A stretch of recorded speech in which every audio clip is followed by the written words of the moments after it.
Good evening, and welcome back to the Sleepy History channel.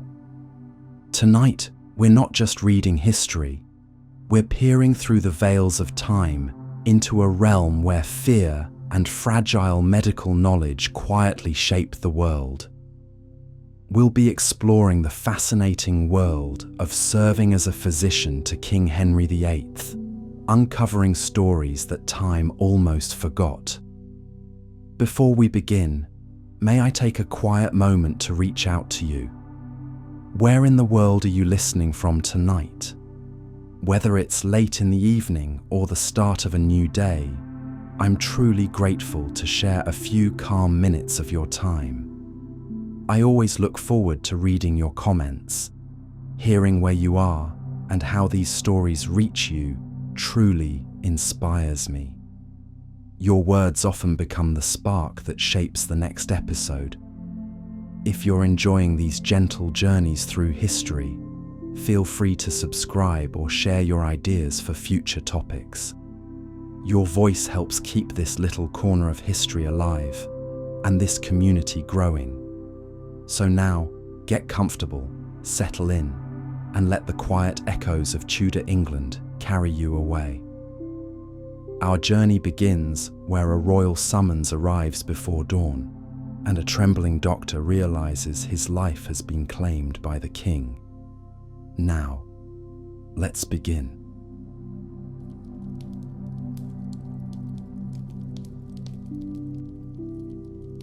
The year is 1538, and you've just been summoned to serve as personal physician to the most dangerous man in England, Henry VIII. Your heart races because you know the grim statistics. Of the king's previous doctors, some have fled in terror, others have been executed for their failures, and the rest have simply disappeared. You clutch your leather satchel containing primitive surgical tools, bottles of mercury and jars of leeches, knowing full well that these medieval remedies are about as effective as praying to stop a charging bull. But here's the terrifying truth. You have no choice but to try, because refusing the king means certain death, and failing him, well, that might mean an even worse fate. Welcome to your new reality as Henry VIII's doctor, where every diagnosis could be your last, every treatment a gamble with your own life, and where the line between healer and victim becomes horrifyingly thin. You're about to discover why being a royal physician in Tudor England wasn't just the most prestigious medical position in the realm. It was quite possibly the most dangerous job in all of Europe. Your first challenge hits you before you even meet the king. As you're escorted through the palace corridors, past tapestries worth more than entire villages, you catch your first whiff of what awaits you. The stench is overwhelming, a nauseating cocktail of rotting flesh, infected wounds, and bodily fluids that haven't been properly cleaned in weeks. The courtiers you pass hold perfumed handkerchiefs to their noses, but you don't have that luxury. You're walking directly toward the source of that smell. The massive oak doors swing open, and there he is, Henry VIII, King of England, defender of the faith, and your new patient. But this isn't the robust, athletic monarch from his younger portraits. This is a man transformed into a living nightmare of medical horrors. At 47 years old, Henry weighs nearly 400 pounds, his body a bloated monument to excess and decay. His face is puffy and mottled, his breathing laboured and wheezing. But it's his leg that makes your stomach lurch. The king's left leg is a grotesque spectacle of medieval medicine gone wrong. What started as a jousting injury years ago has become an ulcerous, weeping wound that refuses to heal. The flesh around it is blackened and putrid, constantly oozing a mixture of pus and blood that stains his elaborate stockings. The smell is so overpowering that even the king's closest advisors struggle not to gag in his presence. And now, this festering catastrophe is your responsibility. Doctor, the king growls, his voice carrying the weight of absolute authority and barely contained rage. My previous physician assured me this wound would heal within a fortnight. That was 6 months ago. He now decorates a spike outside the Tower of London. I trust you'll be more successful. Your mouth goes dry as you realize the full scope of your predicament. You're looking at a leg wound that, by all medical understanding of your time, should have killed the king months ago. The infection is clearly spreading, turning his blood poisonous and his temper even more volatile than usual. With your primitive understanding of anatomy and complete ignorance of germ theory, you're essentially being asked to perform a miracle with tools that belong in a torture chamber. But here's what makes your situation truly hellish. You can't simply tell the king that his wound is beyond help. Henry has already executed physicians for delivering unwelcome news. Dr. William Butts, one of Henry's earlier doctors, once made the mistake of suggesting that the king's lifestyle might be contributing to his health problems. He barely escaped with his life, and only because Henry was in an unusually merciful mood that day. Your training, such as it was, consisted of studying the works of ancient Greek and Roman physicians like Galen and Hippocrates, men who had been dead for over 1,000 years and whose understanding of the human body was fundamentally flawed. You believe that illness is caused by an imbalance of the four humours: blood, phlegm, yellow bile, and black bile. Your treatment options are limited to bloodletting, purging, administering toxic mercury compounds, and applying leeches to draw out bad blood. As you examine the king's putrid leg wound, trying not to vomit from the stench, you realize that everything you've learned about medicine is not just useless, it's actively harmful. The bloodletting that you've been trained to perform will only weaken Henry's already compromised immune system. The mercury treatments you're expected to administer are slowly poisoning him. The leeches you apply are introducing even more bacteria into his infected wounds. But perhaps the most terrifying aspect of your new position isn't the primitive medicine, or even the constant threat of execution. It's the dawning realization that Henry VIII isn't just physically ill, he's mentally unhinged. The same head injury from that fateful jousting accident in 1536 that damaged his leg also seems to have fundamentally altered his personality. The king who once wrote theological treatises and composed music has become a paranoid, violent tyrant whose mood swings are as unpredictable as they are deadly. You watch in horror as Henry's eyes, once described as intelligent and piercing, now dart around the room with barely contained rage. His hands, swollen and ring-heavy, clench and unclench as he speaks, and you notice the way courtiers instinctively step back when he moves. This is a man who has already executed 2 wives, countless nobles, and numerous servants for perceived slights. And now, your life depends on somehow healing a body that is quite literally rotting from the inside out. The king's daily routine becomes your nightmare. Each morning, you must inspect his wounds, pretending that your primitive treatments are actually helping, while secretly knowing that you're probably making everything worse. You watch as servants change his bandages, the cloth coming away soaked in blood and pus, and you're expected to nod sagely and adjust his treatment accordingly. Your medical bag contains implements that would make a modern doctor weep: crude knives for bloodletting that are rarely cleaned, bottles of mercury that you now know are pure poison, and various herbs and tinctures whose effects are based more on superstition than science. Every morning you mix these medieval cocktails of death, knowing that each dose might be the one that finally tips the king over the edge. But it gets worse. Henry doesn't just expect you to treat his physical ailments, he demands that you cure his marital problems as well. The king is desperately trying to produce a male heir with his current wife, Jane Seymour, and when she fails to conceive quickly enough, Henry assumes it must be a medical issue. You're expected to examine the queen, prescribe fertility treatments, and somehow guarantee that she'll bear a son. The pressure is unimaginable, because if Jane fails to produce an heir, Henry will almost certainly blame you for the medical failure before he turns his wrath on his wife. Your days are filled with a constant gnawing terror that never lets up. Every knock on your door could be guards coming to arrest you. Every summons to the king's chambers might be your last. You've seen what happens to those who displease Henry. The executions are public, brutal, and designed to send a message. The king particularly enjoys watching his enemies suffer, and as his doctor, you're in the unique position of being both essential to his survival and completely expendable if you fail to deliver results. This opening establishes the brutal reality of being Henry VIII's doctor, while maintaining the engaging, immersive style of the reference videos. It sets up the medical horrors, political dangers, and psychological terror that would have defined this role, creating a compelling hook that draws viewers into the historical nightmare. Part 2. The Medieval Medical Arsenal. The morning mist still clings to the castle walls as you, Henry's personal physician, make your way through the dimly lit corridors toward the king's chambers.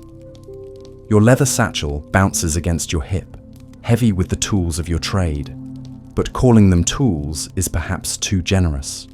What you carry are the instruments of medieval medicine, each one more terrifying than the last, and none of them capable of truly helping your royal patient.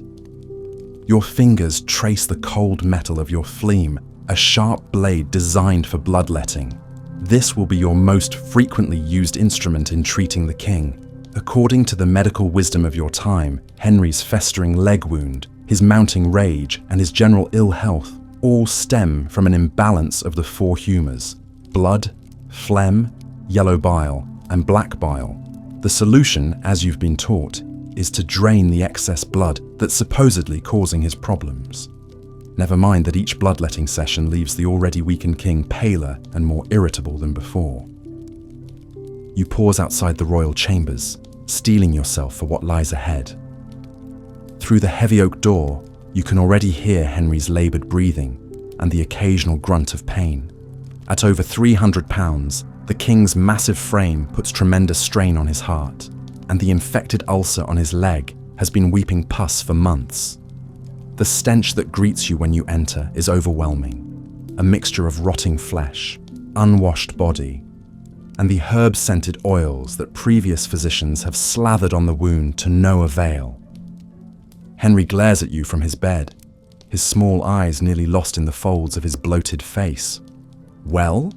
he demands, his voice a dangerous growl. "What miracle cure do you bring me today, doctor?"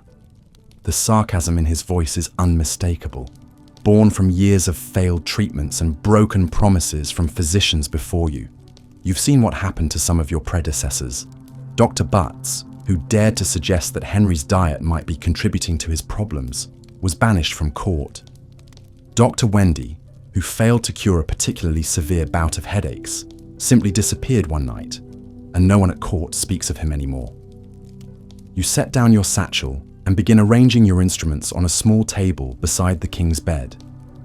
First, the cupping vessels, small glass or metal bowls that you'll heat and place on Henry's skin to draw blood to the surface.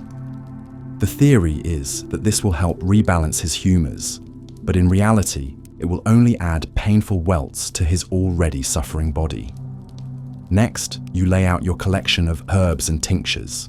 Mercury, for what you believe are signs of the French pox, though you'd never dare voice this diagnosis aloud. Opium mixed with wine to dull his pain, though it also clouds his already unstable mind. And various plant extracts that are more likely to poison than heal. Your surgical tools gleam menacingly in the candlelight. A bone saw, should you need to amputate any part of his rotting leg. Cauterizing irons to burn away infected flesh, a procedure so agonizing that even the king has begged you to stop mid-treatment. Crude forceps for extracting pieces of dead tissue, and a collection of knives sharp enough to cut, but lacking any understanding of anatomy or infection control.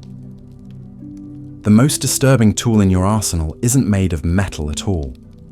In a small wooden box, you keep a collection of live leeches, their black bodies writhing in the damp moss that keeps them alive. These creatures will latch onto Henry's skin with their tiny teeth, gorging themselves on his blood while you watch and pray that this primitive form of bloodletting will somehow restore his health. The sight of dozens of leeches covering the king's swollen leg is something that haunts your dreams, but it's considered the height of medical sophistication in 1538. Perhaps most tragic of all is your complete ignorance of what's actually wrong with your patient. You don't understand that Henry's leg wound is infected with bacteria, organisms too small for you to see or even imagine. You have no concept of germs, no knowledge of antiseptic practices, no understanding of how infection spreads. When you move from examining his festering wound to checking his pulse, you don't think to wash your hands. When you reuse the same instruments on different parts of his body, you're actually spreading the infection you're trying to cure. Your diagnostic methods are based on observation of superficial symptoms and adherence to ancient Greek theories that have no basis in reality. You examine Henry's urine for colour and clarity, believing this will tell you about the state of his humours. You check the alignment of the stars and planets, convinced that celestial movements influence earthly health. You consult charts that match zodiac signs to body parts, determining the best times for treatment based on astrological calculations rather than medical need. The king's psychological state adds another layer of complexity to your impossible task. Years of head injuries from jousting accidents have left Henry with what modern doctors would recognize as traumatic brain injury. His mood swings are violent and unpredictable. One moment he might be praising your efforts, the next he could be threatening to have you executed for incompetence. You've learned to read the subtle signs of his shifting temper, the way his breathing changes when anger is building, the particular set of his jaw that means someone is about to feel his wrath. But your medieval understanding of the mind is even more primitive than your knowledge of the body. You believe that mental states are controlled by the same humoral imbalances that cause physical ailments. Henry's rage, you think, comes from an excess of yellow bile or choler. His periods of melancholy must be due to too much black bile. The solution in your mind is more bloodletting, more purging, more of the same treatments that are slowly killing him. The tools in your bag represent centuries of medical tradition, passed down from master to apprentice without question or innovation. The bloodletting techniques you use are based on the teachings of Galen, a Roman physician who died over 1,000 years before your birth. The herbal remedies you prescribe come from manuscripts copied and recopied by monks who had no medical training. The surgical procedures you perform follow methods developed in an age when human dissection was forbidden, leaving anatomical knowledge based on the examination of animals. As you prepare to begin another day's treatment, you're acutely aware that you're gambling with more than just Henry's health. Your own life hangs in the balance with every decision you make. If the king dies under your care, you could be accused of murder. If he suffers a particularly bad day, you might find yourself in the Tower of London before sunset. The pressure is so intense that your hands sometimes shake as you handle your instruments, and you've developed a nervous habit of constantly checking over your shoulder for guards who might be coming to arrest you. The irony is that the very treatments you're applying with such careful attention to medieval medical theory are making Henry worse. Each bloodletting session weakens his immune system further. The mercury you're giving him for suspected syphilis is slowly poisoning his organs.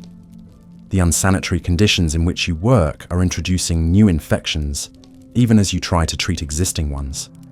Your cupping and leeching are causing additional wounds that become infected in their own right. Yet you persist because this is all you know. In your time, there are no medical schools teaching anatomy based on human dissection. There are no hospitals conducting systematic studies of disease. There is no scientific method for testing whether treatments actually work. Medicine is a combination of superstition, tradition, and desperate hope, practiced by men who are often more concerned with protecting their reputations than admitting their ignorance. The weight of this responsibility settles on your shoulders like a heavy cloak as you reach for your phlegm to begin the day's bloodletting.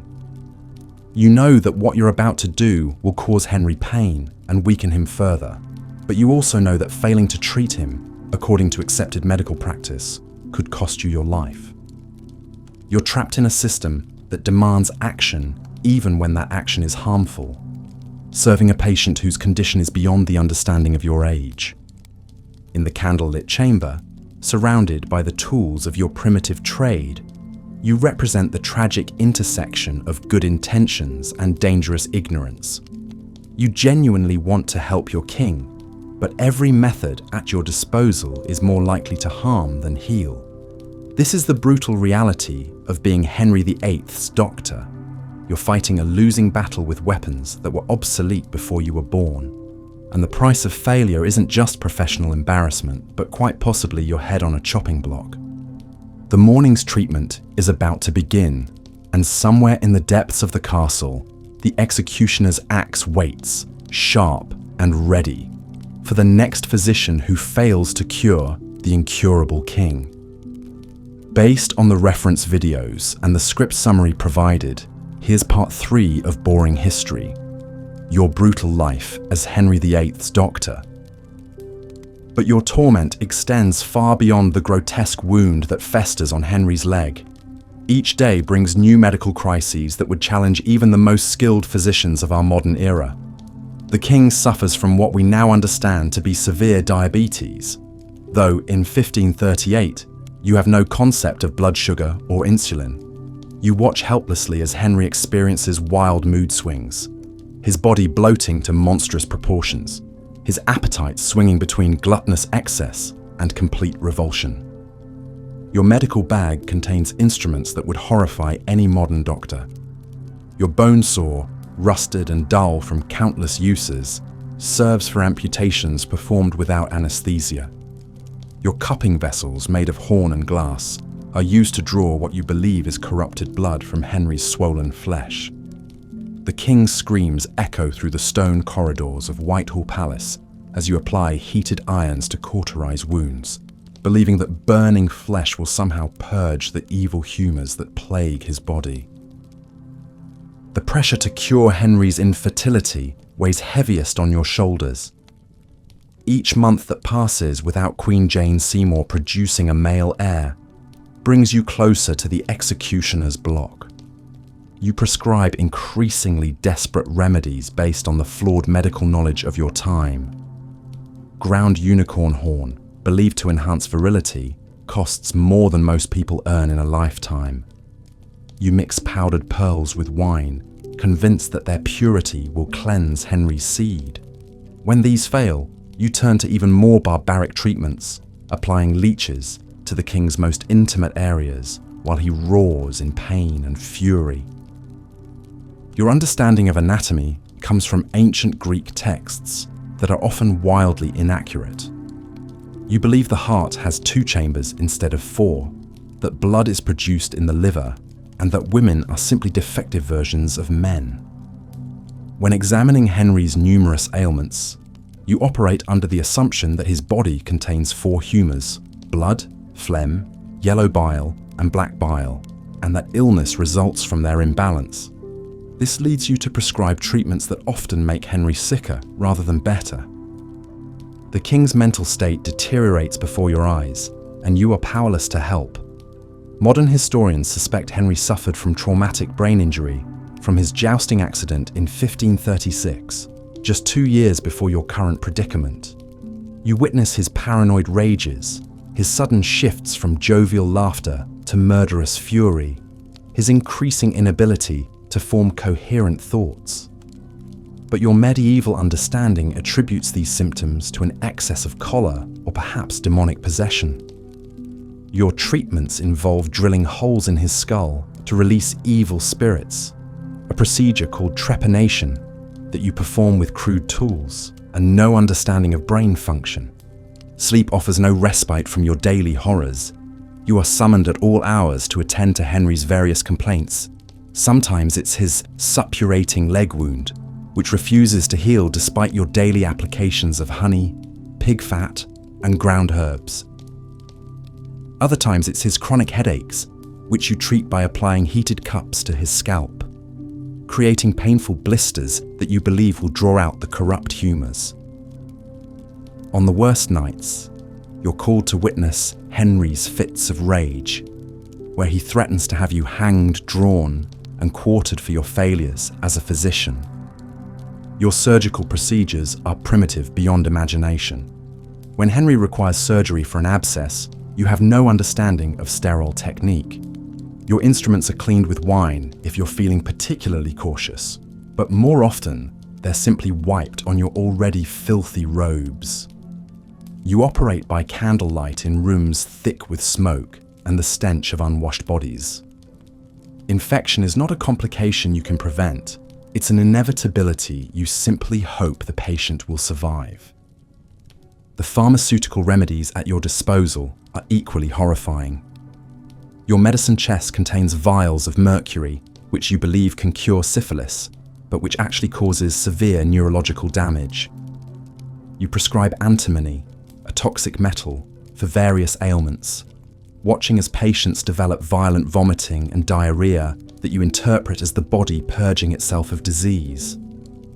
Your pain remedies include opium when you can obtain it, but more often you rely on alcohol or simply tell patients to pray for divine intervention. Henry's diet, which you are expected to regulate for his health, consists of massive quantities of meat, white bread, and ale. Vegetables are considered peasant food and potentially dangerous to a king's delicate constitution.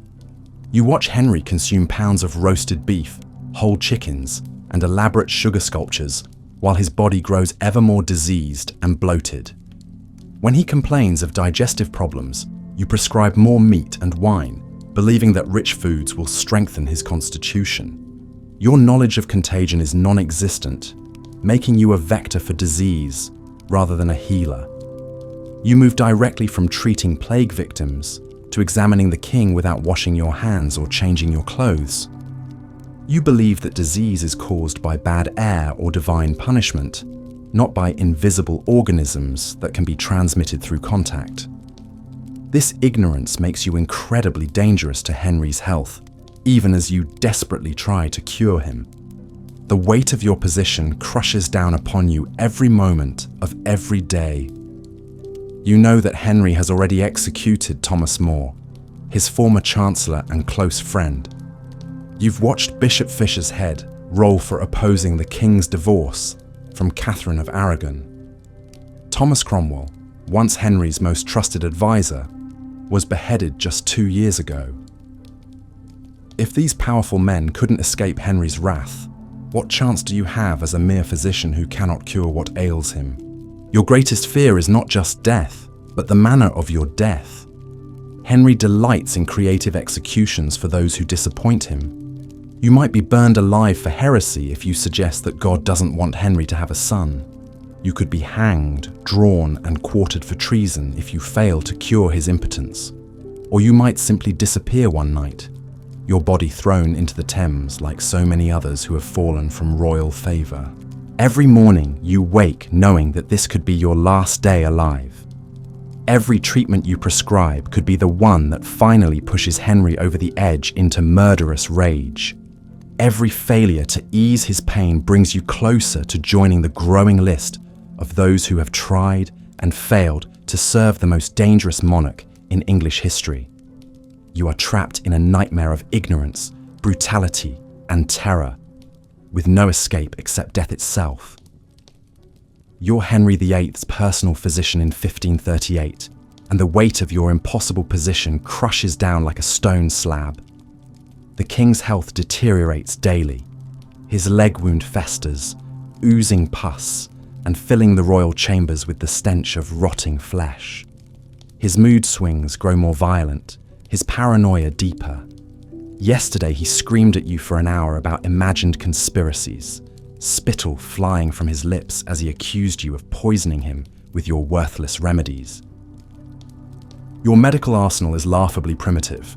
You clutch your worn leather bag containing your tools of the trade, rusted lancets for bloodletting, a collection of writhing leeches in a clay pot, and vials of mercury that you know burns the throat, but are told purifies the blood.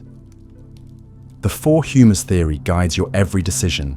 You must balance Henry's blood, phlegm, yellow bile, and black bile, though you secretly suspect this ancient wisdom kills more than it cures.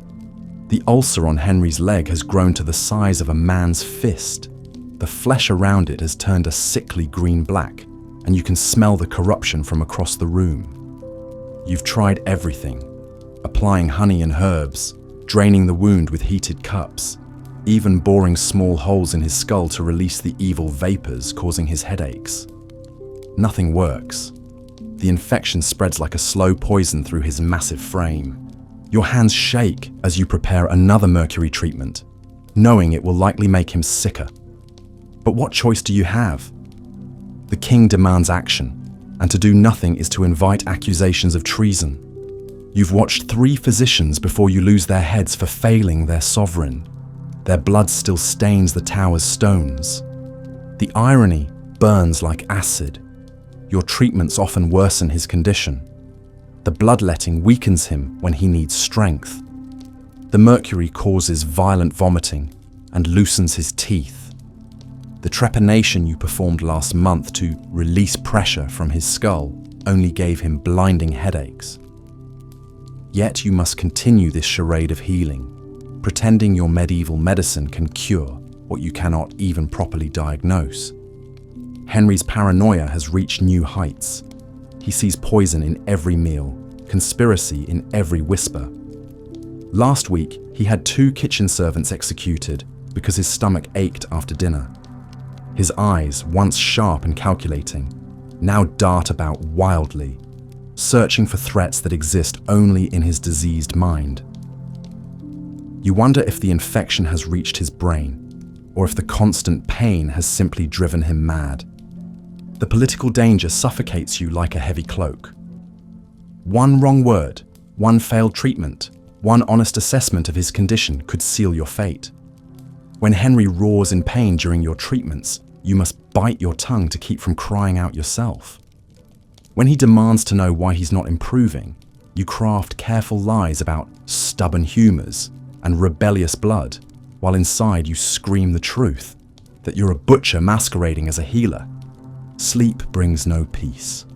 Your dreams are haunted by the faces of your predecessors, their severed heads mounted on spikes above London Bridge. You wake in cold sweats, touching your own neck to ensure it's still attached. Your wife begs you to flee the court, to find some remote village where you might practice simple medicine in peace. But Henry's physicians don't retire. They serve until death, his or theirs. The corruption extends beyond the king's body into the very heart of the medical profession. You've watched fellow physicians prescribe ground unicorn horn and powdered mummy, charging enormous sums for worthless remedies. The apothecaries sell miracle cures made from nothing but coloured water and sheep's dung. Meanwhile, the real healers, the wise women with their herbal knowledge, the barber surgeons with their practical skills, are dismissed as quacks while you learned men kill with your ignorance.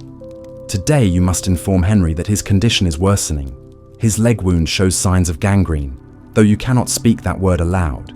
Instead, you'll talk of corrupted humours requiring stronger purging and recommend more bloodletting, more mercury, more suffering.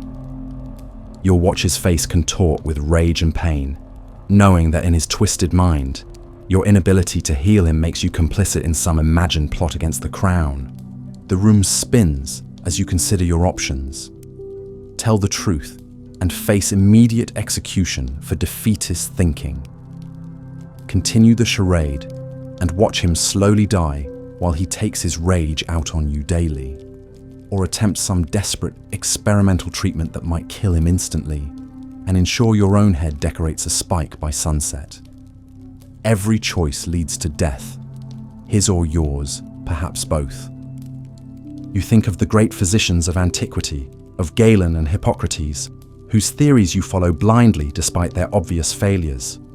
Do no harm, Hippocrates taught, yet every day you cause agony with your treatments. You wonder if future physicians will look back on your era with the same horror you feel when contemplating the brutal methods of battlefield surgeons. The king's bell rings, summoning you to another session of futile torture disguised as medicine. You gather your instruments of ignorance and walk toward the royal chambers, each step bringing you closer to another day of impossible choices. In your wake, you leave drops of blood from your own bitten tongue, the only honest medicine you've drawn in months. By 1540, your daily routine as Henry's physician has become a nightmare of medical uncertainty and political survival. Each morning brings fresh horrors as you examine the king's festering leg wound, now so putrid that courtiers can smell the rot from across the chamber. The ulcer, likely caused by a riding accident years earlier, has become a grotesque crater of infected flesh that refuses to heal. You apply poultices of honey and ground pearls, treatments that cost more than most subjects earn in a lifetime, yet the wound only grows more foul with each passing day. The king's rage has become as unpredictable as his health. One moment he's demanding you increase his daily dose of mercury to cure his suspected syphilis. The next, he's threatening to have you executed for the very treatments he commanded. The mercury, which you know is slowly poisoning him, causes his teeth to loosen and fall out, his gums to bleed constantly, and his hands to shake uncontrollably. Yet when you hesitantly suggest reducing the dose, Henry flies into such a fury that you quickly retreat, knowing that questioning the king's medical judgment could mean your death. Your treatment arsenal is a collection of medieval horrors that would be considered torture by any reasonable standard. Bloodletting has become a daily ritual, with the leeches covering Henry's bloated body like living jewels. You drain pints of blood from his veins, believing it will balance his humours, but each session leaves him weaker and more irritable. The cupping glasses leave angry red welts across his skin, and the scarification wounds from your crude lancets frequently become infected themselves, adding new sources of poison to his already compromised system. The surgical procedures you perform are conducted without any understanding of infection or proper sterilization. Your instruments, crude iron tools that haven't been properly cleaned since your last patient, slice through royal flesh with the same contamination they've carried from treating plague victims and common criminals. When Henry demands you lance a particularly angry boil on his thigh, you use the same knife you employed that morning to treat a scrofulous beggar, unwittingly introducing new bacteria into the king's bloodstream. Henry's mental state deteriorates alongside his physical health, and you suspect the head injuries from his numerous jousting accidents have damaged his brain in ways you cannot comprehend. He suffers from what you can only describe as fits of madness, where he becomes convinced that his food is poisoned or that his courtiers are plotting against him. During these episodes, he demands you taste everything he consumes, making you an unwilling food tester whose life depends on the kitchen staff's competence and loyalty.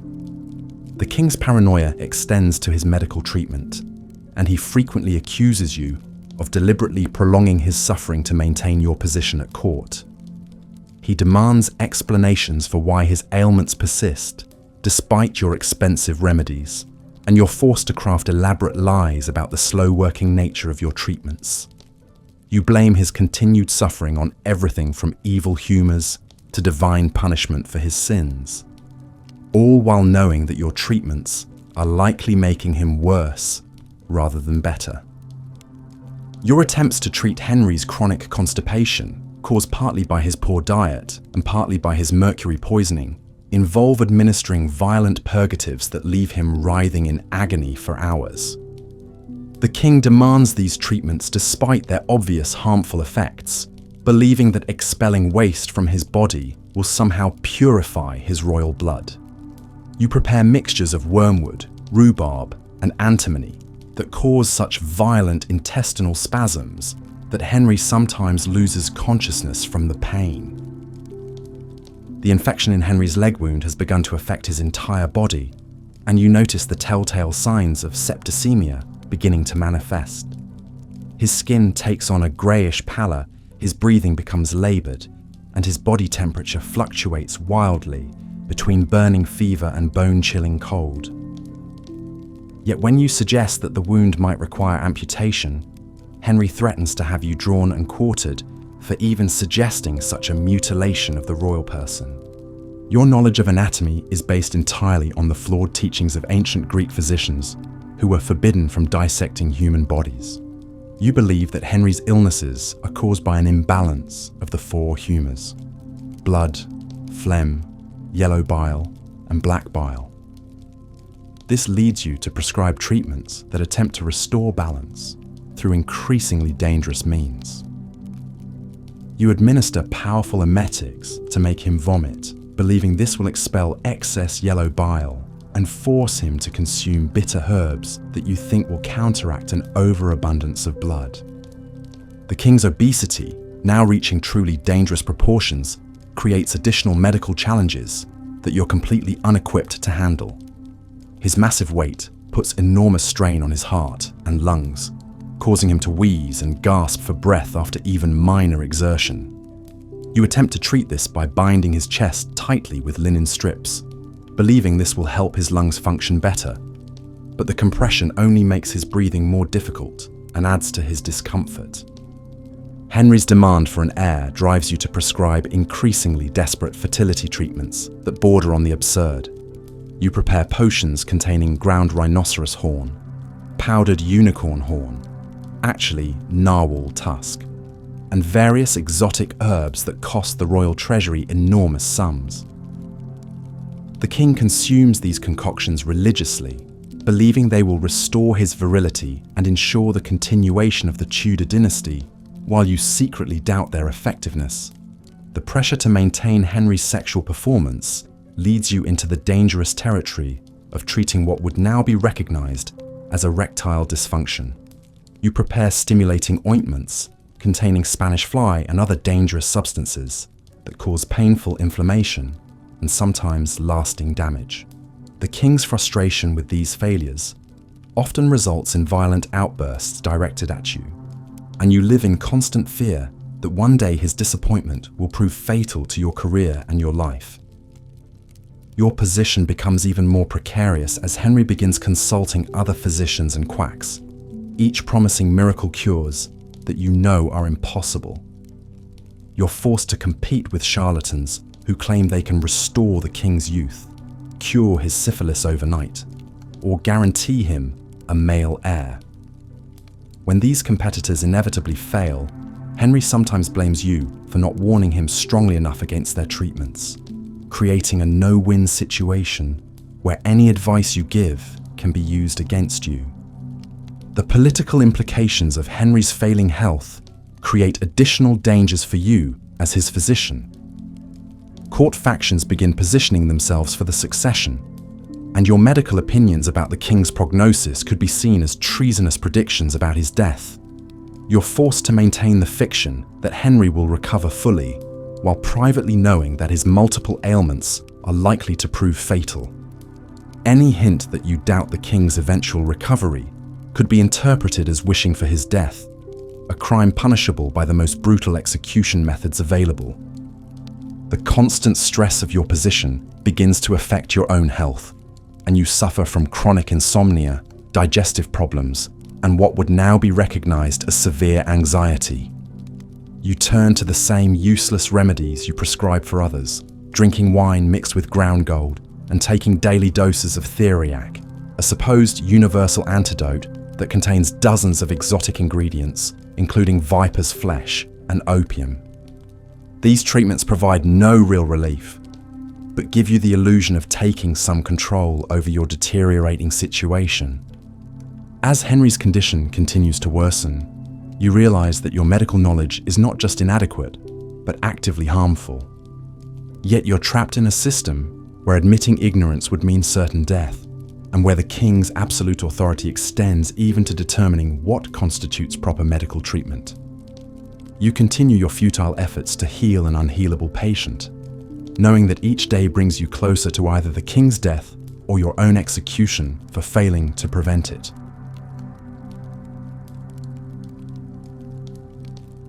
boring history. Your brutal life as Henry VIII's doctor. Part 6. By early 1539, the royal physicians faced an increasingly desperate situation.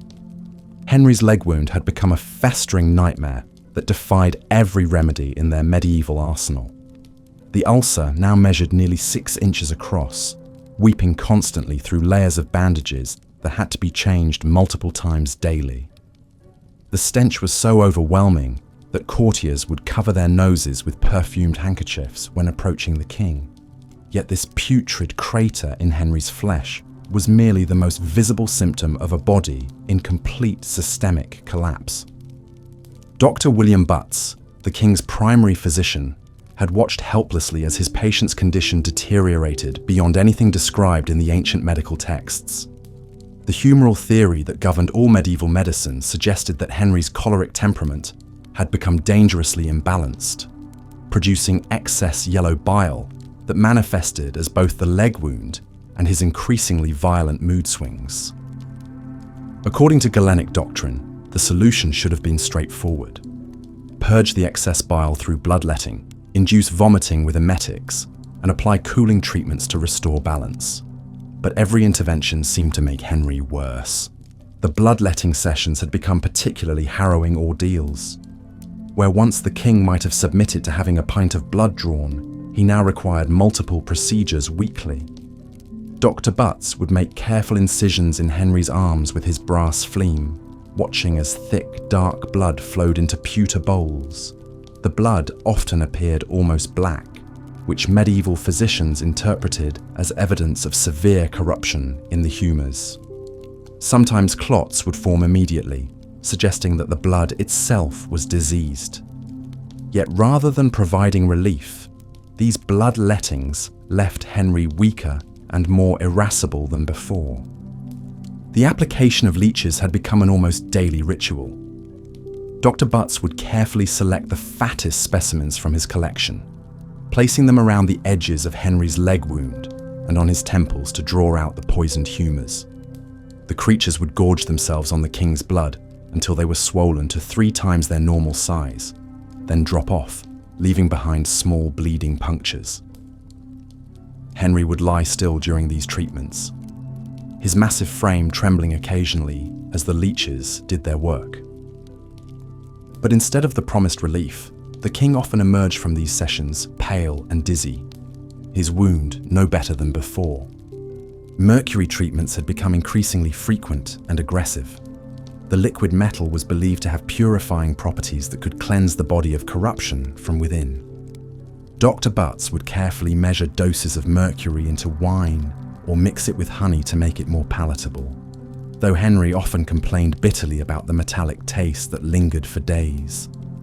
The mercury would cause violent purging from both ends, leaving the king retching and cramping for hours. His gums became inflamed and his teeth loose from mercury poisoning, though the physicians interpreted these symptoms as evidence that the treatment was working to expel toxins. The king's diet had been drastically altered according to medical theory. Foods considered hot and dry, such as meat and wine, were believed to exacerbate his choleric condition. Instead, Dr. Butts prescribed cooling foods like fish, vegetables, and diluted ales. But Henry, accustomed to consuming massive quantities of roasted meats, rich sauces, and strong wines, fought these dietary restrictions constantly. He would fly into rages when presented with what he called peasant food, sometimes hurling dishes across his chambers and threatening to have the physicians executed for trying to starve him. The wound care itself had become a nightmare of medieval medical practice. Multiple times daily, Dr. Butts and his assistants would remove the soiled bandages, revealing the angry weeping crater that dominated Henry's left leg. They would flush the wound with various solutions, wine mixed with herbs, rose water, even solutions containing ground pearls and gold, which were believed to have healing properties. The flesh around the wound had become swollen and discolored, with angry red streaks extending up toward Henry's knee. Sometimes the physicians would insert drainage tubes made of silver, or lead to allow the corruption to flow out, a procedure that caused Henry to roar in pain despite his attempts to maintain royal dignity. Cauterization with red-hot irons had been attempted several times, with Dr. Butts heating iron rods in braziers until they glowed orange, then pressing them against the infected tissue. The smell of burning flesh would fill the royal chambers as Henry gripped the arms of his chair, sweat pouring down his face. These procedures were supposed to burn away the corruption and stimulate healing, but they only seemed to make the wound larger and more painful. The scar tissue that formed would invariably break down within days, leaving the wound even worse than before. Herbal treatments had been applied in every conceivable combination. Poultices made from comfrey, plantain, and yarrow were applied to promote healing. Tinctures of echinacea and willow bark were administered for their supposed anti-inflammatory properties. Exotic ingredients were imported at enormous expense. Unicorn horn powder from distant lands, beesar stones from the stomachs of wild goats, even ground mummy from Egyptian tombs. These remedies, costing more than most people earned in a lifetime, showed no more effectiveness than common herbs. The king's sleep had become increasingly disturbed. The constant pain from his leg made it impossible for him to find a comfortable position. Dr. Butts would prepare sleeping draughts from opium poppies, valerian root, and mandrake, but these only provided temporary relief and often left Henry groggy and confused the next day. The royal bedchamber reeked of infection and decay despite constant efforts to mask the smell with burning incense and scattered rose petals. Henry would often wake in the middle of the night, bellowing for his physicians to do something about the pain that shot through his leg like fire. The king's mental state had become as concerning as his physical condition. Always prone to suspicion and paranoia, Henry now saw treachery in every shadow. He became convinced that his physicians were deliberately prolonging his suffering, perhaps in league with his enemies. Dr. Butts found himself walking an increasingly narrow tightrope, trying to provide medical care while avoiding any action that might be interpreted as treasonous. The king would sometimes accuse his doctors of poisoning him, then in the next breath demand stronger treatments to cure his ailments. Attempts at exercise and movement, once part of Henry's treatment regimen, had become impossible. The king, who had once been an accomplished athlete, skilled at jousting, hunting, and dancing, could now barely walk across his chambers without assistance. His enormous weight, estimated at well over 300 pounds, combined with the agony from his leg, made any physical activity an ordeal. Dr. Butts would sometimes suggest gentle movement to improve circulation, but Henry would erupt in fury at the suggestion, claiming his physicians were trying to torture him. The court atmosphere had become increasingly tense as Henry's condition worsened. Courtiers would gather in corners, whispering about the king's health and speculating about succession. Dr. Butts knew that every conversation he had was being watched and analysed for signs of disloyalty. The wrong word, the wrong expression, even the wrong tone of voice could be interpreted as evidence of treason. Several physicians had already been dismissed or executed for failing to cure the king, and Dr. Butts lived with the constant knowledge that he could be next. Religious treatments had been added to the medical regimen, as Henry's condition showed no improvement. Priests would be summoned to perform blessings over the king's leg, sprinkling holy water and reciting prayers for healing. Relics would be brought from various churches and pressed against the wound, including pieces of the true cross and bones of various saints. Henry, despite his break with Rome, still believed in the healing power of religious artifacts and would sometimes demand that specific relics be brought to him immediately. The cost of Henry's medical care had become astronomical. Exotic ingredients, imported physicians, and constant experimentation with new treatments were draining the royal treasury. Dr. Butts would sometimes receive requests for treatments so expensive that they would bankrupt lesser kingdoms, yet he dared not refuse for fear of being accused of inadequate care. the king's demands for instant relief led to increasingly desperate and expensive attempts at cures, none of which showed any lasting benefit. As winter approached in 1539, Dr. Butts began to recognize the signs of systemic infection that medieval medicine was powerless to address. Henry would experience sudden fevers that would spike without warning, leaving him delirious and rambling. His skin would flush red, then turn pale and clammy as the fever broke. These episodes were becoming more frequent and more severe, suggesting that the infection from his leg was spreading throughout his body. Yet Dr. Butts had no understanding of bacteria or the concept of septicemia that was slowly killing his patient. The king's appetite, once legendary in its excess, had become erratic and strange. Sometimes he would refuse all food for days, claiming everything tasted like poison.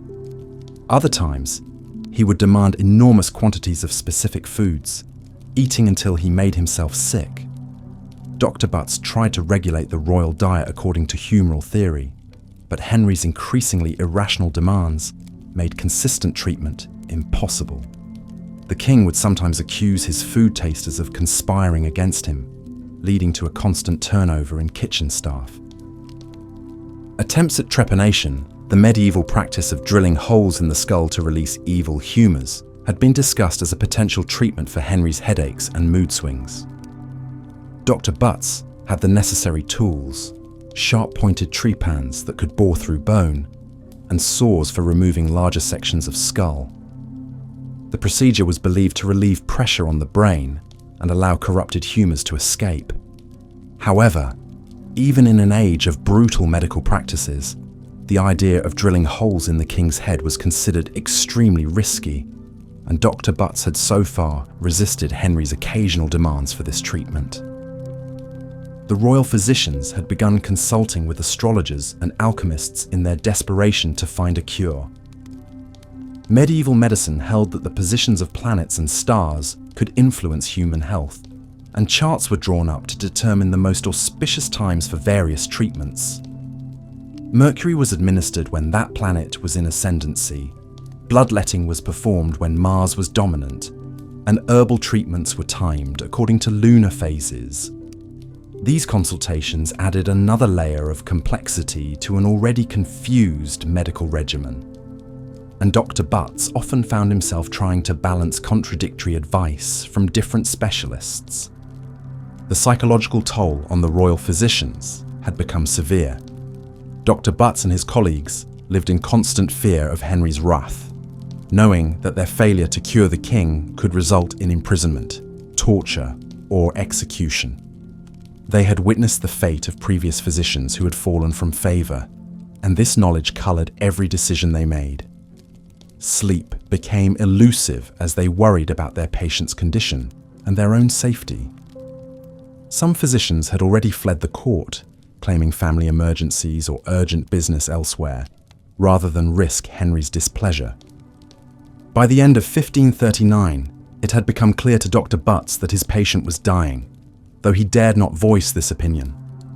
The combination of chronic infection, obesity, probable diabetes, and the toxic effects of mercury poisoning had created a medical crisis that was beyond the capabilities of medieval medicine to address.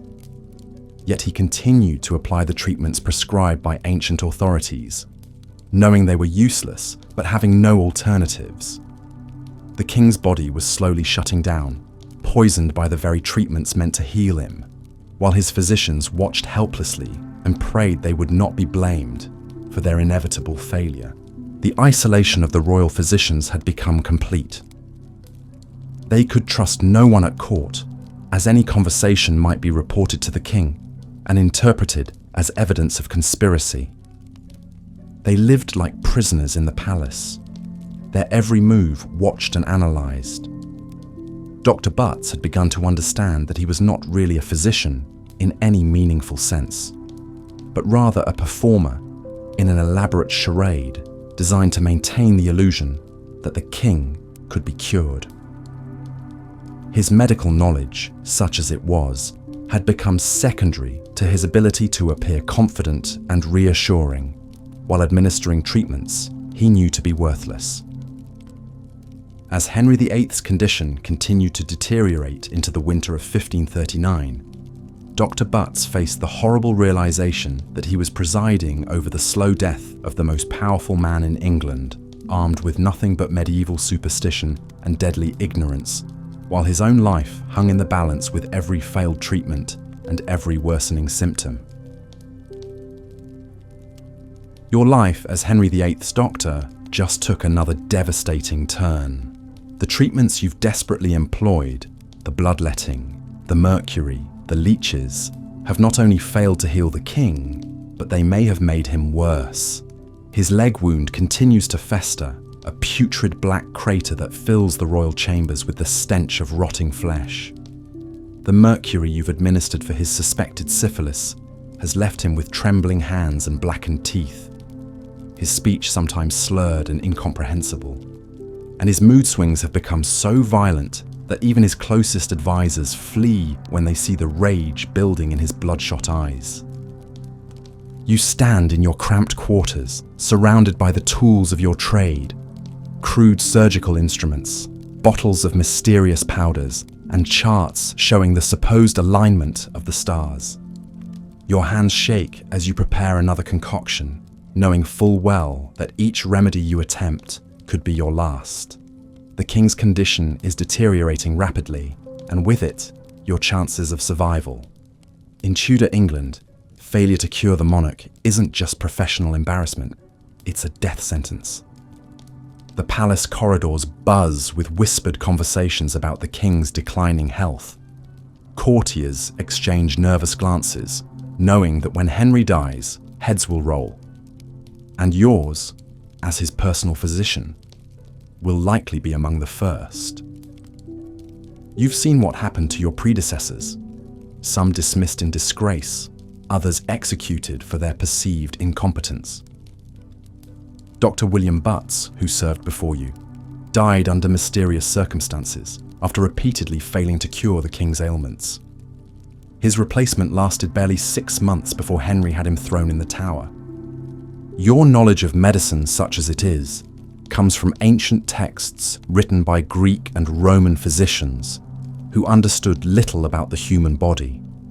You believe that illness stems from an imbalance of the 4 humours: blood, phlegm, yellow bile, and black bile, and that treatment involves restoring this balance through often brutal methods. When the king complains of headaches, you drill holes in his skull to release the evil vapours trapped inside. When he suffers from digestive problems, you purge his bowels with violent laxatives that leave him weak and dehydrated. When his leg wound refuses to heal, you apply poultices made from ground pearls and unicorn horn, believing these magical substances will draw out the infection. But deep down, you know you're fighting a losing battle. The king's leg wound, likely caused by a jousting accident years earlier, has become a chronic ulcer that will never properly heal. The injury has damaged blood vessels and nerves, creating a perfect breeding ground for bacteria that your primitive understanding of medicine cannot combat. Each time you clean the wound, you inadvertently introduce new infections with your unwashed hands and contaminated instruments. The bandages you apply, made from dirty cloth, only make matters worse. Henry's weight has ballooned to over 300 pounds, making him a walking health catastrophe. His massive frame puts enormous strain on his heart, while his sedentary lifestyle and rich diet have likely given him diabetes. His mood swings and increasingly erratic behaviour suggest possible brain damage from repeated head injuries sustained during his younger years as a tournament champion. You suspect he may also be suffering from syphilis, a disease that slowly destroys the mind and body over decades. The mercury treatments you've prescribed for this suspected syphilis are slowly poisoning him. Mercury was believed to cure the disease, but in reality, it causes its own set of horrific symptoms: tremors, memory loss, kidney damage, and eventual death. You watch helplessly as the king's teeth turn black and fall out, his hands shake uncontrollably, and his mind becomes increasingly unstable. The very treatment meant to save him is killing him faster than the disease itself. Your position at court is precarious in the extreme. Henry has already executed 2 wives and countless advisors who displeased him. His paranoia grows worse each day, fueled by pain, illness, and the mercury coursing through his system. He sees enemies everywhere, convinced that his physicians are either incompetent or actively trying to poison him. Sometimes he's not wrong. Several of your colleagues have indeed considered ending his suffering through more direct means, knowing that his death might be the only thing that saves the kingdom from his increasingly tyrannical rule. The pressure to produce results is overwhelming. Every morning you're summoned to examine the king and provide updates on his condition. You must carefully craft your words, offering hope without making promises you cannot keep. Too optimistic, and you'll be blamed when the treatments fail. Too pessimistic, and you'll be accused of defeatism or worse, treason. You've learned to speak in carefully measured phrases, always leaving yourself an escape route while maintaining the illusion that recovery is possible. Your fellow physicians are no help. They're too busy protecting their own positions to offer genuine assistance. Medical knowledge is hoarded like treasure, with each doctor guarding his secrets jealously. There's no collaboration, no sharing of information that might actually help the patient. Instead, you're all engaged in a deadly competition to see who can cure the incurable king, knowing that failure means death while success brings unimaginable rewards. The treatments you employ would be considered torture by modern standards. Trepanation, drilling holes in the skull, is performed without anesthesia, leaving patients screaming in agony as you bore through bone and brain tissue. Bloodletting involves opening veins and allowing pints of blood to drain out, often leaving patients weak and anemic. The leeches you apply to draw out bad blood often introduce infections of their own, while the mercury you prescribe slowly destroys organs and nervous systems. Your surgical instruments are crude and unsanitized. Rusty knives, dirty saws, and primitive forceps that do more harm than good. There's no understanding of infection or the importance of cleanliness. You operate with the same hands you use to handle decomposing corpses, examine diseased animals, and empty chamber pots. Cross-contamination is inevitable, and many patients die not from their original ailments, but from infections introduced during treatment. The king's daily routine has become a nightmare of medical interventions. Each morning begins with an examination of his leg wound, which requires removing layers of bloody, pus-soaked bandages. The smell is overwhelming. A combination of rotting flesh, infected blood, and the various poultices and ointments you've applied. Henry often screams in pain during these sessions, his massive frame shaking the entire bed as you probe the wound with dirty instruments. After cleaning and redressing the wound, you must attend to his other ailments. His headaches require the application of leeches to his temples, their black bodies swelling with royal blood as they supposedly draw out the toxins causing his pain.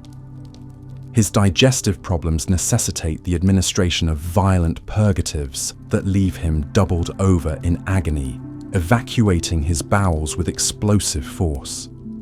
His suspected syphilis demands regular doses of mercury, administered either orally or rubbed into his skin, slowly poisoning him with each treatment. The psychological toll of treating Henry is immense. You must maintain a facade of confidence and competence while knowing that you're essentially helpless. Each failed treatment chips away at your credibility and brings you closer to the executioner's block. You lie awake at night, wondering if tomorrow will be the day Henry finally loses patience with your inability to cure him. You've prepared multiple escape plans, knowing that your life depends on being able to flee at a moment's notice. Your relationship with the other members of Henry's medical team is fraught with tension and suspicion. Everyone is looking for someone to blame when the inevitable happens. Dr. Thomas Wendy eyes you suspiciously during consultations, clearly hoping to position himself as your replacement. Dr. George Owen whispers to courtiers about your unconventional methods, undermining your credibility at every turn. Dr. John Chamber, the eldest of the group, simply tries to avoid responsibility altogether, deflecting blame onto younger, less experienced physicians like yourself.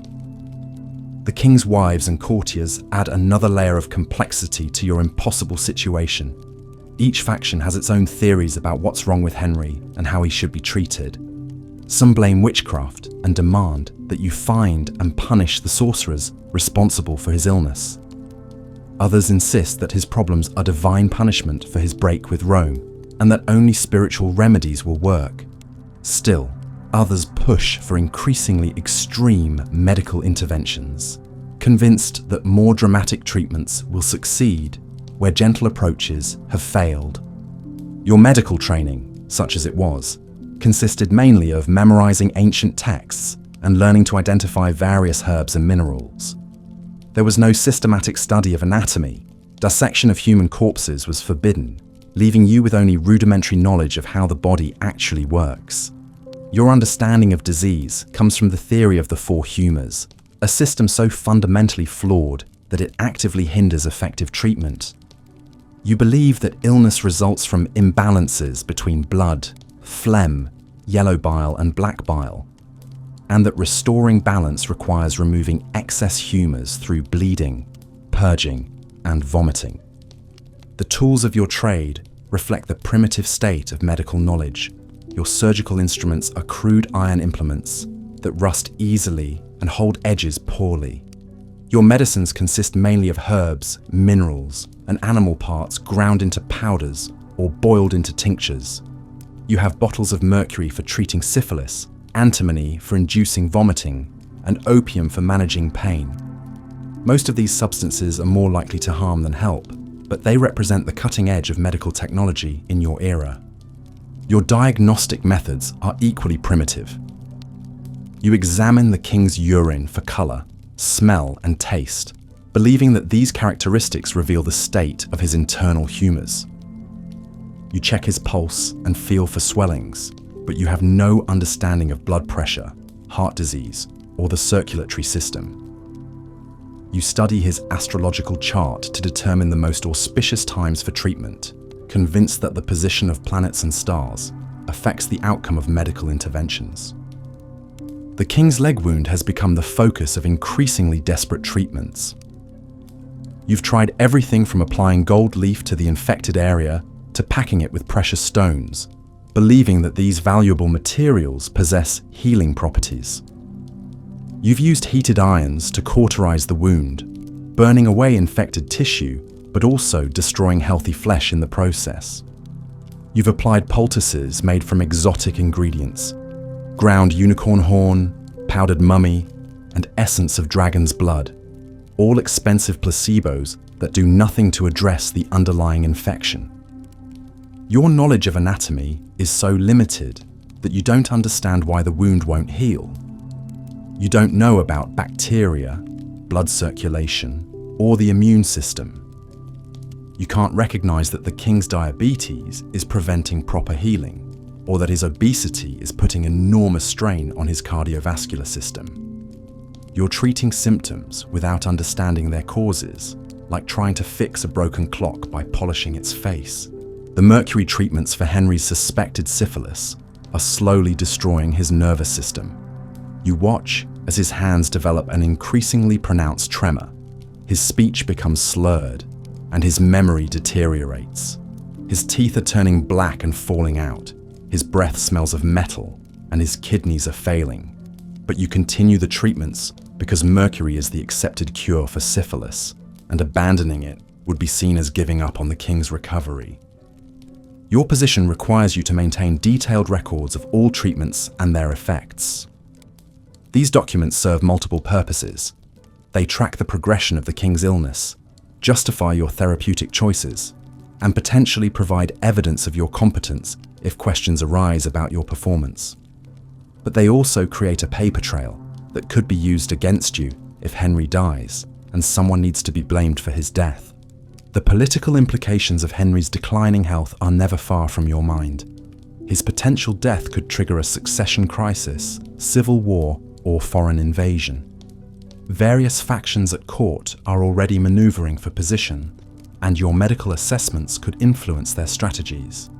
You must be careful not to reveal too much about the king's true condition, as this information could be used by his enemies to plan rebellions or invasions. Your family lives in constant fear for your safety. They know that your position, while prestigious and well compensated, is also extremely dangerous. Your wife has prepared to flee the country at a moment's notice, and your children have been instructed never to mention your work to outsiders. The entire household exists under a cloud of anxiety, knowing that their fate is tied to your success in treating an essentially untreatable patient. The ethical dilemmas you face are crushing. You know that many of your treatments are harmful, but abandoning them would be seen as giving up on the king. You're caught between your duty to do no harm and the political necessity of being seen to do something. Sometimes you wonder if the kindest thing would be to allow Henry to die naturally, but such thoughts border on treason and could get you executed even for thinking them. Your sleep is haunted by nightmares of failure and execution. You dream of standing on the scaffold, feeling the rough hemp rope around your neck as the crowd bays for your blood. You wake in cold sweats, your heart pounding as you realize that these dreams may soon become reality. The stress is taking a physical toll. You've lost weight, developed tremors in your own hands, and begun suffering from the same digestive problems that plague your royal patient. The isolation of your position is perhaps the worst part. You can't confide in anyone about your fears or doubts. Your colleagues are rivals who would happily see you fail. The courtiers view you with suspicion and fear, knowing that you possess intimate knowledge of the king's declining health. Your family tries to be supportive, but they can't truly understand the pressures you face. You are utterly alone with your impossible task, and your growing certainty that you will not survive its completion. Each day brings new evidence of your impending doom. The king's condition continues to deteriorate despite your best efforts. His leg wound grows larger and more putrid. His mental state becomes increasingly unstable. His physical strength ebbs away as the various toxins you've administered take their toll. You are watching him die slowly, and there is absolutely nothing you can do to stop it. Your only hope now is that when the end comes, it will be quick, for both of you. Boring history. Your brutal life as Henry VIII's doctor, Part 8. By 1540, you have witnessed the king's descent into madness firsthand. The mercury treatments, meant to cure his pox, have poisoned his mind beyond repair. His mood swings are violent and unpredictable. One moment he speaks lovingly of his late wife Jane Seymour. The next he screams about phantom conspiracies against him. His paranoia has reached such heights that he sees enemies in every shadow, traitors in every whisper. You must tread more carefully than ever before, knowing that a single misdiagnosed symptom or failed treatment could be your last. The ulcer on his leg has now grown to the size of a man's fist. The putrid smell emanating from the wound is so overwhelming that courtiers hold perfumed handkerchiefs to their noses when approaching the king. You have tried every remedy known to medieval medicine. Hot irons to cauterize the flesh, maggots to eat away the dead tissue, poultices made from crushed pearls and unicorn horn powder. Nothing works. The infection has spread deep into the bone, and you suspect it has entered his bloodstream. His fever comes and goes in waves, leaving him delirious and babbling about his enemies plotting against him. Your fellow physicians whisper among themselves about the king's deteriorating mental state. Some believe the devil himself has possessed Henry's body. Others think God is punishing him for his many sins. You know better. The mercury you have been feeding him for years has slowly destroyed his brain. The metal has accumulated in his tissues, causing tremors, memory loss, and violent outbursts. But you dare not speak this truth aloud. To suggest that your treatments have harmed the king would be tantamount to signing your own death warrant. The court has become a place of constant terror. Henry's sixth wife, Catherine Parr, walks on eggshells around her husband. She has learned from the fates of her predecessors. Anne Boleyn, beheaded for alleged adultery. Catherine Howard, executed for her past indiscretions. Catherine of Aragon, divorced and exiled. The king's marriage bed has become a graveyard of broken women, and you wonder how long this latest Catherine will survive his paranoid rage. Your days are filled with increasingly desperate attempts to heal an unhealable man. You bleed him daily, watching pints of his royal blood drain into silver bowls. His body has become so weak from these bloodlettings that he can barely stand without assistance. Yet you continue, because to stop would be to admit defeat, and defeat is not an option when treating the King of England. You prepare elaborate concoctions of rare herbs and exotic ingredients. Powdered rhinoceros horn from Africa, bezoar stones from Persian goats, ambergris from the bellies of whales. Each ingredient costs more than most people see in a lifetime, yet they provide no relief to the king's suffering. The trepanation you performed months ago has left Henry with terrible headaches. The hole in his skull, meant to release evil humours, has instead allowed infection to enter his brain. You watch helplessly as his cognitive abilities deteriorate day by day. He forgets the names of longtime courtiers. He issues contradictory orders within the span of minutes. He sometimes fails to recognize his own reflection in mirrors, flying into rages at the stranger staring back at him. Your surgical instruments have become tools of torture rather than healing. The bone saws used to cut away infected tissue, the red-hot cauterizing irons that sear flesh and fill the air with smoke, the curved needles used to stitch wounds that refuse to heal. Each procedure causes the king agony, yet he demands more treatments, convinced that somewhere among your arsenal of medieval medicine lies the cure for his ailments. You know there is no cure. His body is failing from the inside out, ravaged by diseases and poisoned by the very treatments meant to save him. The astronomical costs of treating the king have begun to bankrupt the royal treasury. Rare ingredients must be imported from the farthest corners of the known world. Teams of physicians and surgeons demand enormous fees for their services. Alchemists work day and night to create new potions and elixirs. The king's medical expenses now exceed the cost of maintaining his entire navy. Yet Henry continues to demand the most exotic and expensive treatments, believing that his divine right as king entitles him to miraculous cures that ordinary mortals cannot access. Your sleep is tormented by nightmares of the king's rotting body. You dream of maggots crawling through his wounds, of pus flowing like rivers through the palace corridors. You wake in cold sweats, your hands shaking as you remember the feeling of Henry's diseased flesh beneath your fingers.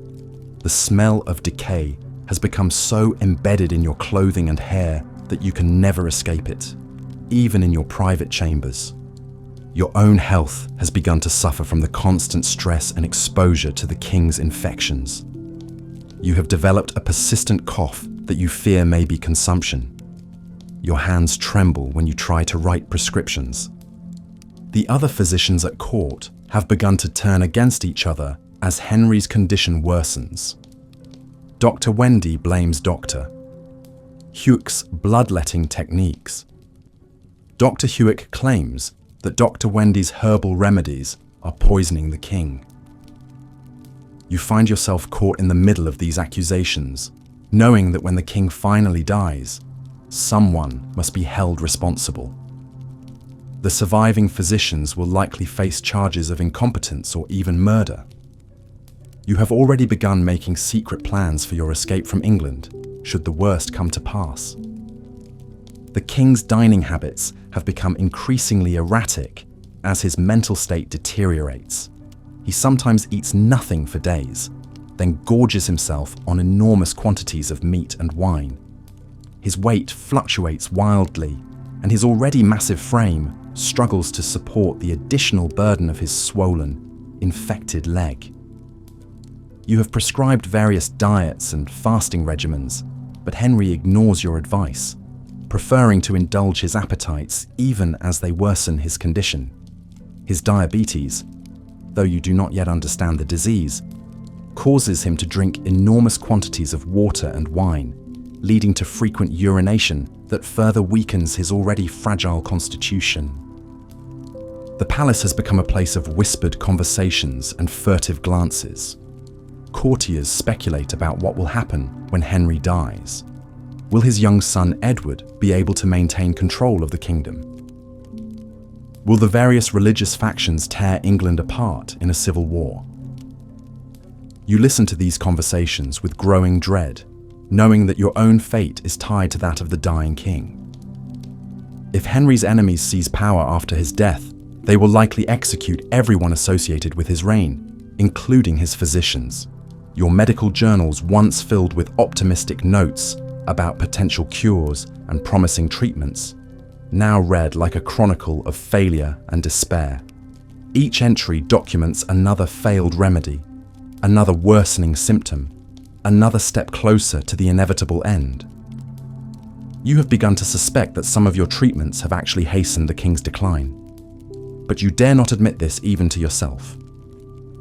The weight of this knowledge threatens to crush your spirit entirely. The young physicians who once sought your guidance now avoid you entirely. They see the futility of treating the king and want no part in the coming disaster. You find yourself increasingly isolated, surrounded only by the other senior physicians who, like you, are trapped by their positions and unable to escape. You share knowing looks with Dr. Wendy and Dr. 𝐒𝐥𝐞𝐞, understanding that you are all likely doomed to share the same fate as your royal patient. Henry's rages have become so violent that even his closest advisors fear for their lives. He has threatened to execute his current wife, Catherine Parr, for questioning his medical treatments. He has ordered the torture of servants who displease him. His paranoia has reached such heights that he sees assassination attempts in every meal, poison in every cup of wine. You must now taste every medicine before administering it to the king, risking your own life with each dose of mercury or arsenic-laced potion. The smell of death hangs over the palace like a shroud, not just from the king's rotting leg, but from the very atmosphere of fear and desperation that permeates every corridor. Servants whisper prayers as they go about their duties. Courtiers make secret preparations to flee the country. Even the king's food tasters have begun requesting transfers to other positions, terrified of being blamed for Henry's inevitable demise. Your hands, once steady and sure when performing surgery, now shake uncontrollably whenever you approach the king's bedside. The constant stress and fear have taken their toll on your own body and mind. You have developed a nervous tic, constantly checking over your shoulder for signs of danger. Your appetite has disappeared entirely, and you have lost so much weight that your physician's robes hang loose on your frame like burial shrouds. The irony of your situation is not lost on you. You, who dedicated your life to healing, have become an unwitting instrument of torture and death. Every treatment you administer causes the king more pain. Every remedy you prescribe hastens his decline.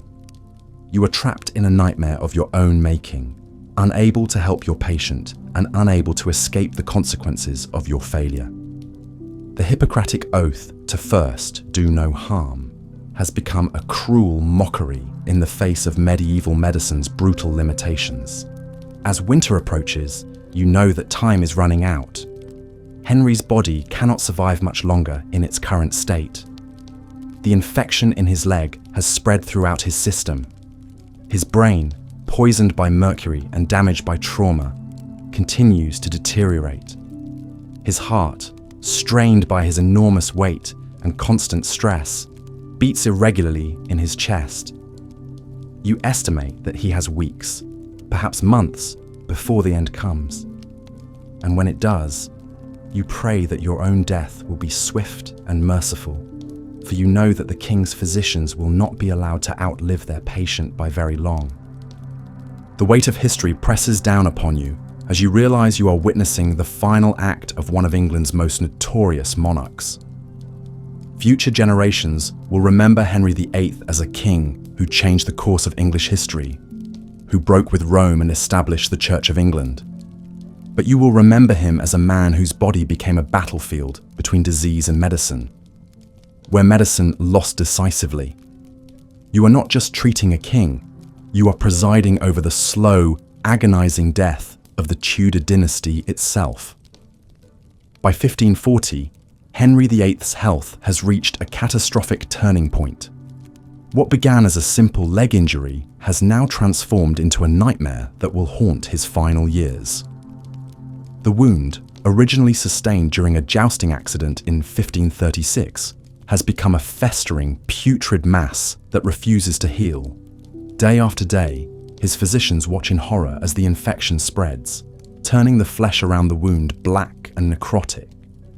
The stench is unbearable. Even from across the room, courtiers can smell the sickly, sweet odor of rotting flesh mixed with the metallic tang of blood and pus. The king's attendants struggle to hide their revulsion as they change his bandages, revealing wounds that seem to grow larger and more grotesque with each passing day. What was once a minor laceration has become a gaping chasm in his leg, oozing a constant stream of yellow-green discharge that soaks through even the thickest dressings within hours. Dr. William Butts, the king's most trusted physician, stands at Henry's bedside with trembling hands. He has tried everything in his arsenal of medieval remedies, but nothing seems to work. The bleeding continues, weakening the king further with each day. Butts has applied countless leeches to drain what he believes are the corrupt humours, but instead of healing, the wounds only seem to attract more putrefaction.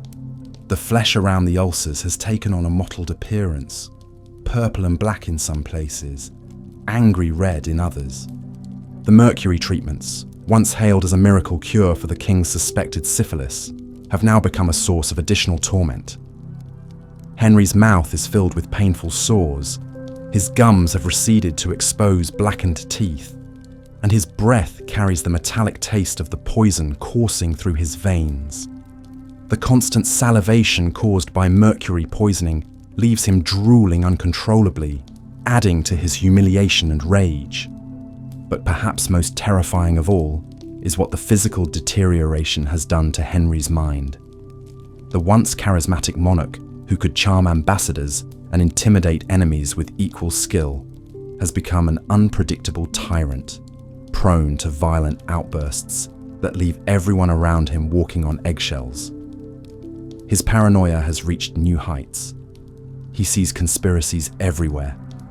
Suspects every whispered conversation is plotting against him, and flies into murderous rages at the slightest provocation. Dr. George Owen, a younger physician who has recently joined the royal medical team, watches nervously as the king's mood shifts like a weather vane in a storm. One moment, Henry is laughing at a jest. The next, he is screaming for someone's head to be removed from their shoulders. Owen has witnessed the king order the execution of servants for minor infractions, then forget about it entirely an hour later, only to fly into another rage when reminded of his command. The king's weight has ballooned to enormous proportions. What was once a powerful athletic frame has become a grotesque caricature of royalty. Henry now weighs well over 300 pounds, his legs unable to support his massive bulk without assistance. He must be carried everywhere in a specially constructed chair, and even the simple act of standing requires the help of multiple servants. His clothing must be constantly adjusted and reinforced to accommodate his ever-expanding girth. The medical team has tried everything they can think of. They have applied poultices made from ground pearls and unicorn horn, believing these precious substances might have magical healing properties. They have attempted to balance his humours with increasingly desperate combinations of bloodletting and purging. Dr. Butts has even resorted to cauterizing the wounds with red-hot irons, filling the royal chambers with the sickening smell of burning flesh as Henry screams in agony. Each treatment seems to make things worse. The cauterization has left Henry's legs covered in additional scars and burns, creating new sources of infection. The bloodletting has weakened him to the point where he can barely stay conscious for more than a few hours at a time. The purging has left him dehydrated and malnourished, his body struggling to maintain even basic functions. Dr. Owen finds himself questioning everything he learned at university. The ancient texts of Galen and Hippocrates, once sacred medical doctrine, now seem like cruel jokes in the face of Henry's suffering. The theory of the four humours, blood, phlegm, yellow bile, and black bile, that has guided medical practice for over 1,000 years, appears utterly useless when confronted with the reality of the king's condition. The psychological toll on the medical staff is becoming unbearable. Dr. Butts has developed a nervous tic, constantly wringing his hands as he paces the corridors outside the king's chambers. He knows that if Henry dies under his care, he will likely follow his patient to the grave, accused of incompetence or even treason. The pressure to find a cure has driven him to desperate measures, including consulting with known charlatans and quack doctors who promise miracle remedies. Meanwhile, the infection continues to spread. What started as a single wound has now become multiple ulcers covering both of Henry's legs. The flesh around these wounds has begun to die and slough off, creating an ever-widening area of necrosis. The smell has become so overwhelming that the king's chambers must be constantly fumigated with burning herbs and incense, but even this does little to mask the stench of decay. Henry's sleep is fitful and filled with nightmares. When he does manage to doze, he often awakens screaming, convinced that his enemies are closing in around him. The constant pain has made him increasingly dependent on wine and various herbal concoctions that promise relief, but deliver only temporary numbness. His speech has become slurred, partly from the mercury poisoning and partly from the alcohol he consumes to dull his agony. The king's courtiers have begun to avoid him whenever possible. Those who must attend him wear pomanders filled with strong-smelling herbs to mask the odour, and many have taken to breathing through their mouths to avoid the full impact of the stench.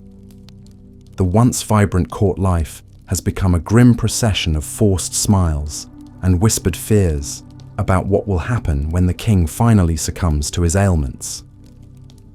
Dr. Owen has begun keeping a secret journal documenting the progression of Henry's illness, though he knows that if it were discovered, it would mean his death. In his private notes, he describes the horror of watching a human being slowly rot from the inside out while still alive. He writes about the king's delusions, his violent mood swings, and the gradual decay of his once formidable intellect. The younger physician has also begun to suspect that some of their treatments are actually making the king worse. The mercury, he believes, may be poisoning Henry's brain, explaining his erratic behaviour and cognitive decline. The constant bloodletting is clearly weakening him rather than providing any benefit. But Dr. Owen dare not voice these doubts aloud, knowing that to question established medical practice would be seen as heretical and potentially treasonous. As winter approaches, Henry's condition continues to deteriorate. The wounds have now begun to affect his ability to digest food properly, and he frequently vomits up whatever he manages to consume. His body is slowly cannibalizing itself, breaking down muscle and fat to try to fuel his immune system's futile battle against the spreading infection. The medical team has resorted to increasingly desperate measures. They have tried applying maggots to the wounds, hoping the creatures will consume only the dead flesh and leave healthy tissue behind. They have attempted to draw out the infection using heated cups and complex arrangements of tubes and pumps. They have even brought in foreign doctors from across Europe, each claiming to have secret knowledge that could save the king's life. But but nothing works. If anything, Henry seems to be dying more quickly now, as if his body has finally given up the fight. The infections have spread to his bloodstream, causing periodic fevers that leave him delirious and raving. During these episodes, he sometimes doesn't recognize his own physicians, accusing them of being assassins sent to finish him off. Dr. Butts knows that the end is approaching, and he has begun making preparations for his own likely execution. He has written letters to his family, disposed of his more valuable possessions, and made peace with his God. The other physicians are similarly preparing for the worst, knowing that in Henry's England, failure to cure the king is often seen as a crime punishable by death. The irony is not lost on any of them that in trying to save Henry's life, they may have hastened his death. Their bleedings have weakened him, their mercury treatments have poisoned him, and their various surgical interventions have created new opportunities for infection. They are trapped in a medical nightmare of their own making, bound by centuries of flawed medical theory and the terrifying knowledge that admitting their mistakes could cost them everything. As 1540 draws to a close, King Henry VIII lies dying, and his doctors can only watch helplessly as their patient and their own lives slip slowly away into darkness. By the time we reach the year 1541, you have become intimately acquainted with the king's decline. What began as a festering wound has transformed into something far more sinister. The ulcer on Henry's leg now pulses with a rhythm of its own, a grotesque metronome marking time toward his inevitable doom. The flesh around it has turned a sickly greenish black, and the smell that emanates from beneath the bandages is so putrid that even the most hardened servants gag when they enter the royal chambers. You have tried everything in your arsenal of medieval medicine, and each attempt has only made things worse. The mercury treatments, once hailed as miraculous cures, have left the king's mouth a landscape of decay. His teeth, once white and strong, now hang loose in blackened gums that bleed at the slightest touch. His breath carries the metallic tang of mercury poisoning, mixed with the sweet rot of infection. When he speaks, which he does less and less, spittle mixed with blood sprays from his lips. The bloodletting sessions have become exercises in futility. Where once you drew bright red blood, now only dark, thick fluid emerges, sometimes mixed with pus that tells you the infection has spread deep into his system. The king's body has become a battlefield, where every organ fights a losing war against the poisons you have inadvertently introduced in your desperate attempts to heal him. His weight has ballooned to enormous proportions. The king who once cut a striking figure in his youth now requires specially constructed chairs and beds to support his massive frame. His legs can barely carry him, swollen as they are with fluid that seems to accumulate faster than it can be drained. The constant pain from his ulcers has made movement agony, and he spends most of his days propped up in bed, his breathing labored and shallow. But perhaps most terrifying of all is what the illness has done to his mind. The Henry you once knew, terrible though he was, at least possessed a sharp intellect and cunning political instincts. Now his thoughts drift like smoke, coherent one moment and completely mad the next. He sees enemies in every shadow, traitors in every loyal servant. His paranoia has reached such heights that he has ordered the execution of 3 court physicians in the past month alone, convinced they were conspiring to poison him. You have watched in horror as his mood swings have become increasingly violent and unpredictable. One moment, he might be weeping like a child over some imagined slight from his youth. The next, he is screaming for someone's head to be brought to him on a platter. The mercury has addled his brain, creating a toxic fog that transforms every thought into suspicion, every memory into a potential betrayal. The king's appetite has become another source of concern.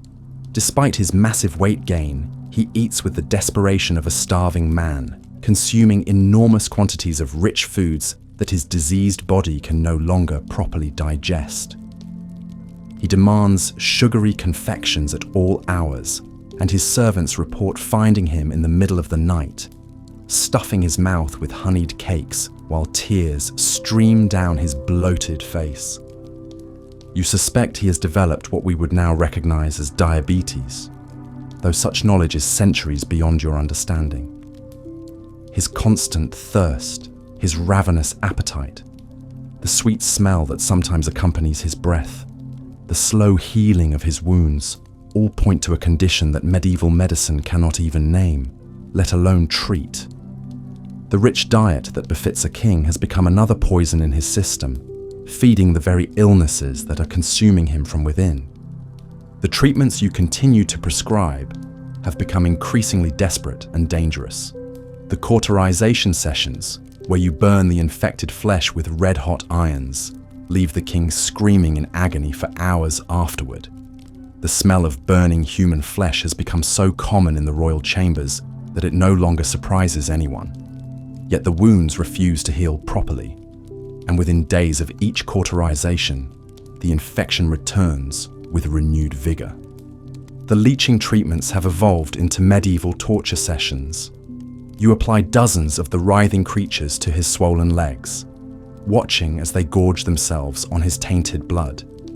But rather than providing relief, the leeches seem to introduce new infections, their bites becoming small, weeping sores that join the constellation of wounds already covering the king's body.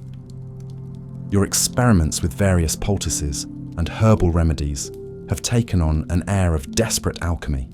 You mix ground pearls with unicorn horn powder, believing in the magical properties attributed to these substances. You prepare tinctures of gold, convinced that the noble metal might restore nobility to the king's corrupted flesh. Each remedy is more exotic and expensive than the last, as if the price itself might guarantee effectiveness. The king's physicians, what few remain, have begun to avoid you in the corridors. They see the fear in your eyes, the trembling in your hands as you prepare each new treatment. They know, as you know, that you are not healing the king, but merely prolonging his agony. Yet none dare speak this truth aloud, for to admit failure in treating the king is to sign one's own death warrant. The court has become a place of whispered conversations and furtive glances. Nobles who once jockeyed for position near the king now find excuses to remain far from his presence. The stench that follows him has become so overwhelming that even the most ambitious courtiers cannot stomach it for long. Those forced to attend him in his chambers breathe through cloths soaked in perfume, though even this provides little relief. You have begun to notice that the king's condition affects everyone around him in strange ways. Servants who tend to him develop mysterious ailments. Guards who stand watch outside his chambers complain of headaches and nausea. And even the priests who come to give him comfort often leave looking pale and shaken. It is as if the very air around Henry has become poisonous, infected with the same corruption that is eating him alive. The royal chambers themselves have become a charnel house. Despite the constant burning of incense and the frequent changing of linens, nothing can mask the smell of decay that permeates every surface. The walls seem to sweat with moisture that carries the king's sickness, and the floors are stained with the various fluids that leak from his diseased body. Even the gold and silver ornaments that decorate the room have begun to tarnish more quickly than usual, as if the very presence of the king's illness corrodes everything it touches. Your own health has begun to suffer from the constant exposure to the king's condition. You have developed a persistent cough that you attribute to the various vapors and smokes used in your treatments. Your hands shake more frequently now, whether from the stress of your position or from some contagion you have picked up in the course of your duties. You have lost weight despite eating well, and you often find yourself waking in the middle of the night, drenched in cold sweats and haunted by dreams of the king's rotting flesh. The other physicians whisper that the king's illness is divine punishment for his many sins, his treatment of his wives, his break with Rome, his dissolution of the monasteries. They speak of it as a curse that spreads to all who try to interfere with God's judgment. You try to dismiss such superstitions, but as the months wear on and your treatments fail again and again, you begin to wonder if there might be truth in their words. The king's relationship with his current wife, Catherine Parr, has become another source of tension and danger. She has proven remarkably resilient in the face of his deteriorating condition, but even she struggles to hide her revulsion at his appearance and smell. You have seen the way she holds her breath when forced to kiss him, the way she flinches when his diseased skin touches hers, yet she dares not show any sign of displeasure. For Henry's paranoia has reached such heights that he interprets every expression, every gesture, as potential evidence of betrayal. The king has begun to speak frequently of his other wives, often confusing Catherine Parr with her predecessors. In his mercury-addled mind, the past and present blur together into a nightmarish tapestry of suspicion and rage. He sometimes calls Catherine by Anne Boleyn's name, then flies into a fury when she fails to respond appropriately. Other times he weeps for Catherine of Aragon, begging forgiveness for sins he cannot clearly remember committing. You have become privy to the king's most private moments, and what you have witnessed would terrify the bravest soul. You have seen him speaking to invisible accusers, arguing with ghosts of his executed wives and ministers. He sometimes spends hours staring at his reflection in polished metal, poking at his swollen features and whimpering like a frightened child. The mighty king who once struck fear into the hearts of all Europe has been reduced to a bloated, paranoid madman whose own body has become his prison. The political implications of the king's condition have not escaped your notice. Foreign ambassadors who once sought audiences with Henry now conduct their business through intermediaries, claiming that pressing matters in their own countries prevent them from waiting for the king's availability. In truth, word of his deterioration has spread throughout Europe, and other monarchs are already positioning themselves for the chaos that will surely follow his death. Your position has become increasingly precarious as the king's condition worsens. Each failed treatment brings you closer to joining the growing list of physicians who have been executed for their inability to cure him. You have seen the way his eyes follow you around the room, calculating and suspicious, as if he is weighing whether your continued existence serves any purpose. The knowledge that your life hangs by the thinnest of threads has become a constant weight on your shoulders. The medicines you prepare have become increasingly exotic and expensive, as much to demonstrate your continued efforts as to provide any actual benefit. You import rare herbs from the far corners of the known world, ground precious stones into powders, and distill the essences of flowers that bloom only under specific celestial conditions. Each remedy costs a fortune, but money is no object when it comes to preserving the illusion that the king can still be healed. Yet despite all your efforts, all your knowledge, all your desperate innovations, the king continues his inexorable slide toward death. His body has become a catalogue of everything that medieval medicine could do wrong. The treatments meant to cure have become the instruments of torture. The remedies have become poisons, and the healing arts have become a prolonged exercise in causing suffering. As you prepare for another day of futile treatments, you cannot help but reflect on the irony of your situation. You have achieved the highest position possible in your profession, personal physician to the King of England, yet you have never felt more powerless or more afraid. The knowledge that your best efforts are not only failing, but actively harming your patient weighs heavily on your conscience. But the alternative to continuing is death. The king's morning routine has become a grotesque parody of royal ceremony. Where once he was bathed and dressed with pomp and dignity, now armies of servants struggle to clean the infected fluids from his body and change the bandages on his festering wounds. The process takes hours and requires the strength of multiple men to move his massive, diseased form. Through it all, Henry alternates between screaming in pain and muttering incoherent threats against imagined enemies. And so you continue, trapped in this nightmare of your own professional making, watching helplessly as the most powerful man in England rots away before your eyes, knowing that each treatment you prescribe brings him closer to death, yet unable to stop for fear of your own life, caught in a web of medieval medicine, royal paranoia, and your own desperate desire to survive in a world where failure means death and success seems impossible to achieve.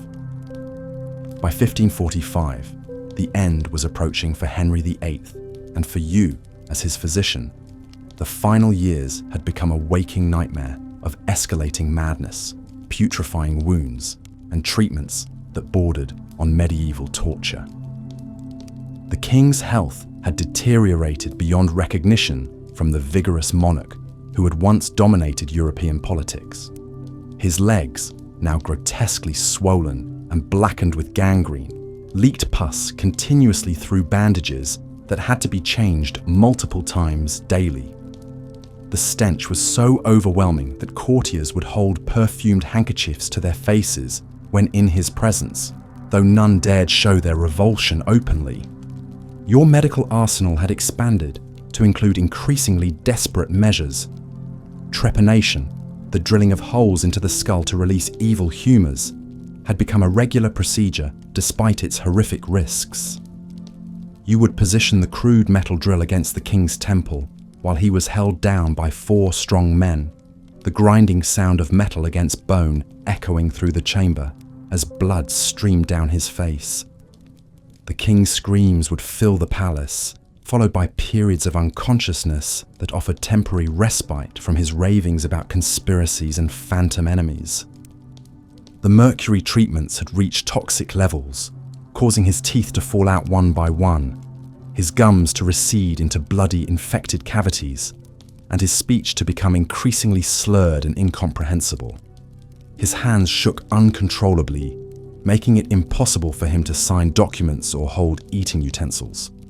Servants had to feed him liquid porridge and wine through straws, as solid food would simply fall from his mouth. The neurological damage was evident in his erratic behavior.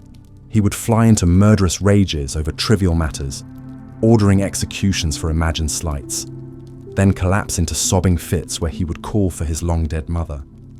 The king's paranoia had reached such heights that he suspected everyone, including you, of trying to poison him.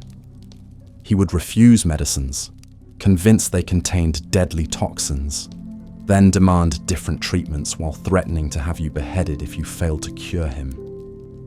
You lived in constant terror, knowing that each failed remedy brought you closer to the chopping block. Other physicians had already fled the court or met gruesome ends.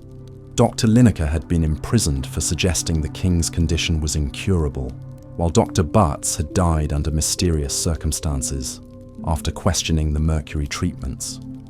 Sleep had become impossible as the king's condition worsened.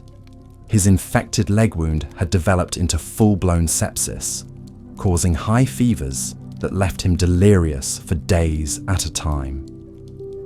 During these episodes, he would speak to people who weren't there, argue with his deceased wives, and issue contradictory orders that threw the entire court into chaos.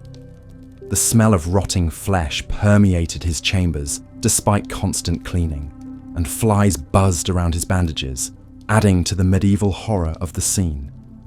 Your own health had suffered tremendously from the stress and exposure to the king's diseases. The constant bloodletting procedures had left your hands permanently stained, and the mercury vapors from his treatments had begun affecting your own nervous system. You experienced tremors, memory lapses, and a persistent metallic taste in your mouth. The ethical weight of your position had become unbearable. You knew your treatments were hastening the king's death rather than healing him, yet to stop would mean certain execution. The court had become a place of whispered conversations and fearful glances. Nobles who had once competed for the king's favour now avoided him, terrified of his unpredictable violence.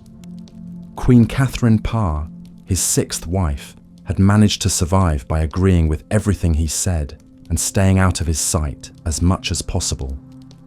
The king's children lived in constant fear of their father's wrath, knowing that his paranoid delusions could turn on them at any moment. As 1546 dawned, it was clear that Henry VIII was dying a slow, agonizing death that reflected the brutality of his reign. His body, once powerful enough to joust and hunt for hours, had become a rotting shell kept alive only by your increasingly desperate interventions. The irony was not lost on you. The king who had executed so many now faced his own excruciating end, surrounded by physicians too terrified to let him die naturally and too powerless to truly heal him. Your role as his doctor had become less about medicine and more about prolonging his suffering while protecting yourself from his homicidal paranoia, a grim testament to the corrupting influence of absolute power and the medieval brutality of Tudor medicine. Boring history. Your brutal life as Henry VIII's doctor. Part 12. As we reach the twilight of our journey into the medical nightmare that was serving Henry VIII, we find ourselves in the year 1546, watching the final, agonizing months of a king whose body had become a battlefield of decay and whose mind teetered on the precipice of complete collapse. For those physicians still brave enough or foolish enough to remain in his service, these final months would test every ounce of their medical knowledge, their psychological fortitude, and their sheer will to survive.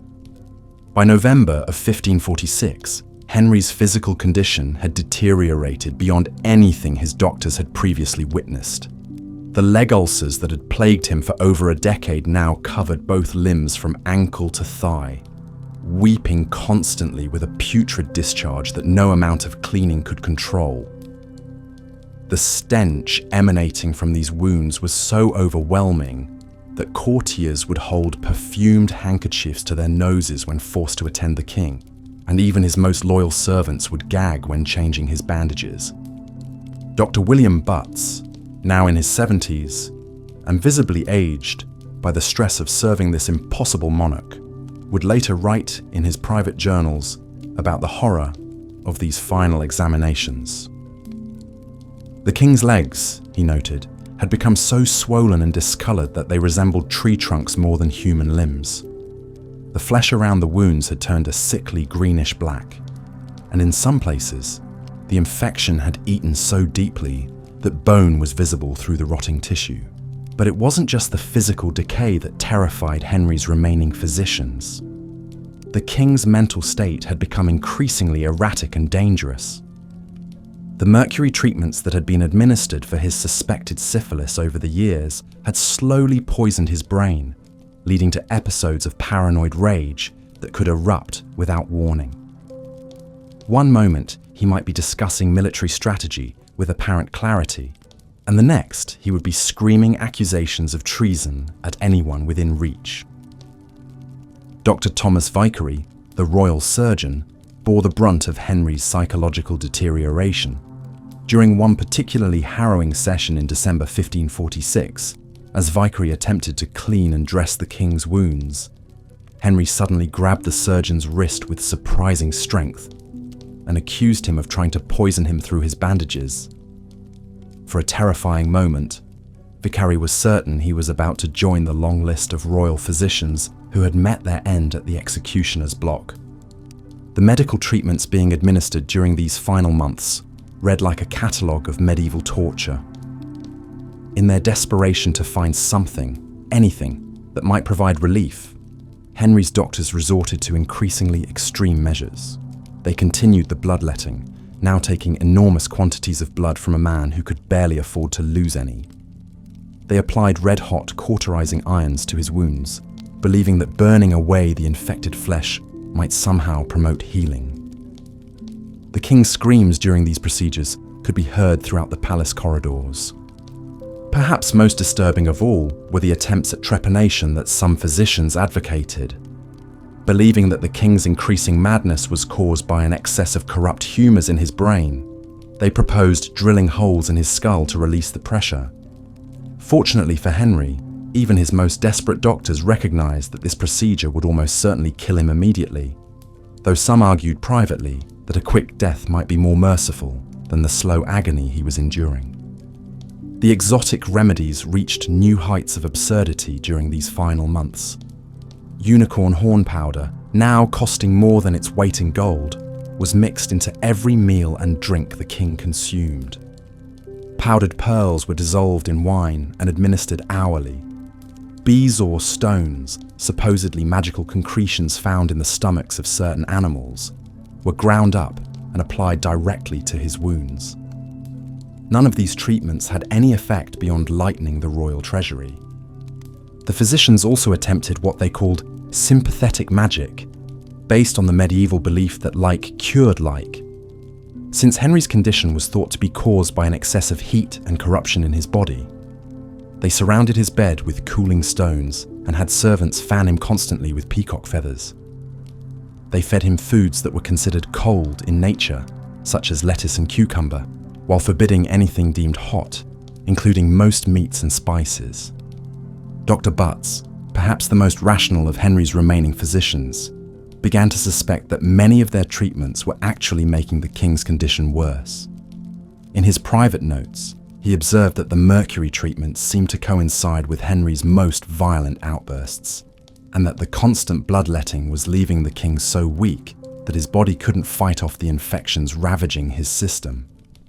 But to voice these concerns openly would have been tantamount to admitting that the medical establishment had been torturing their patient for years, a revelation that would almost certainly result in execution. The psychological toll on the physicians themselves was becoming unbearable.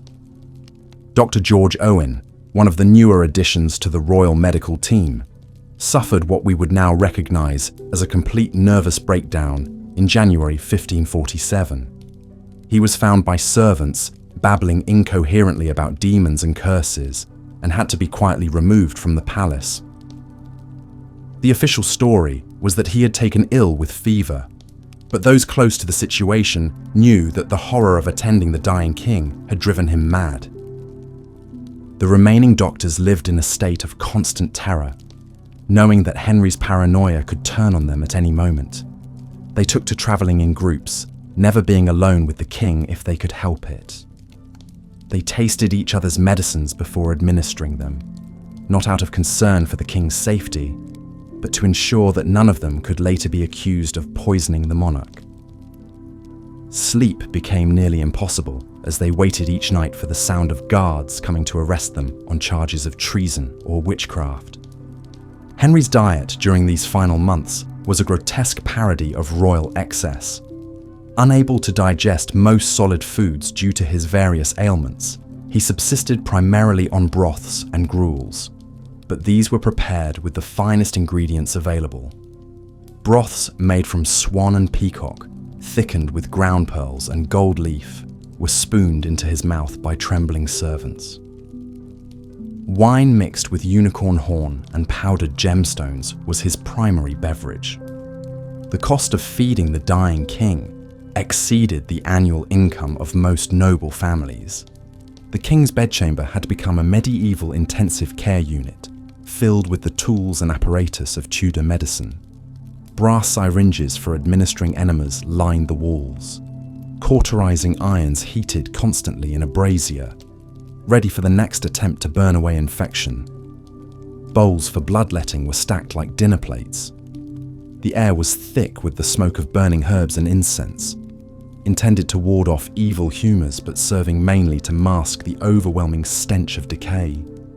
Perhaps the most heartbreaking aspect of these final months was watching Henry's moments of clarity, when the fog of pain and poison would lift temporarily and he would become aware of his condition. During these brief interludes, the king who had once terrorized Europe would weep like a child, begging his doctors to end his suffering. He would plead with them to tell him honestly whether he was going to recover, and his physicians, trained in the art of royal deception, would assure him that he was improving while privately preparing for his imminent death. Dr. Butts later wrote, that these moments of vulnerability were almost harder to bear than Henry's rages. To see this man, who had wielded absolute power over millions, reduced to a whimpering, pain-racked invalid, was a reminder of the ultimate futility of their profession.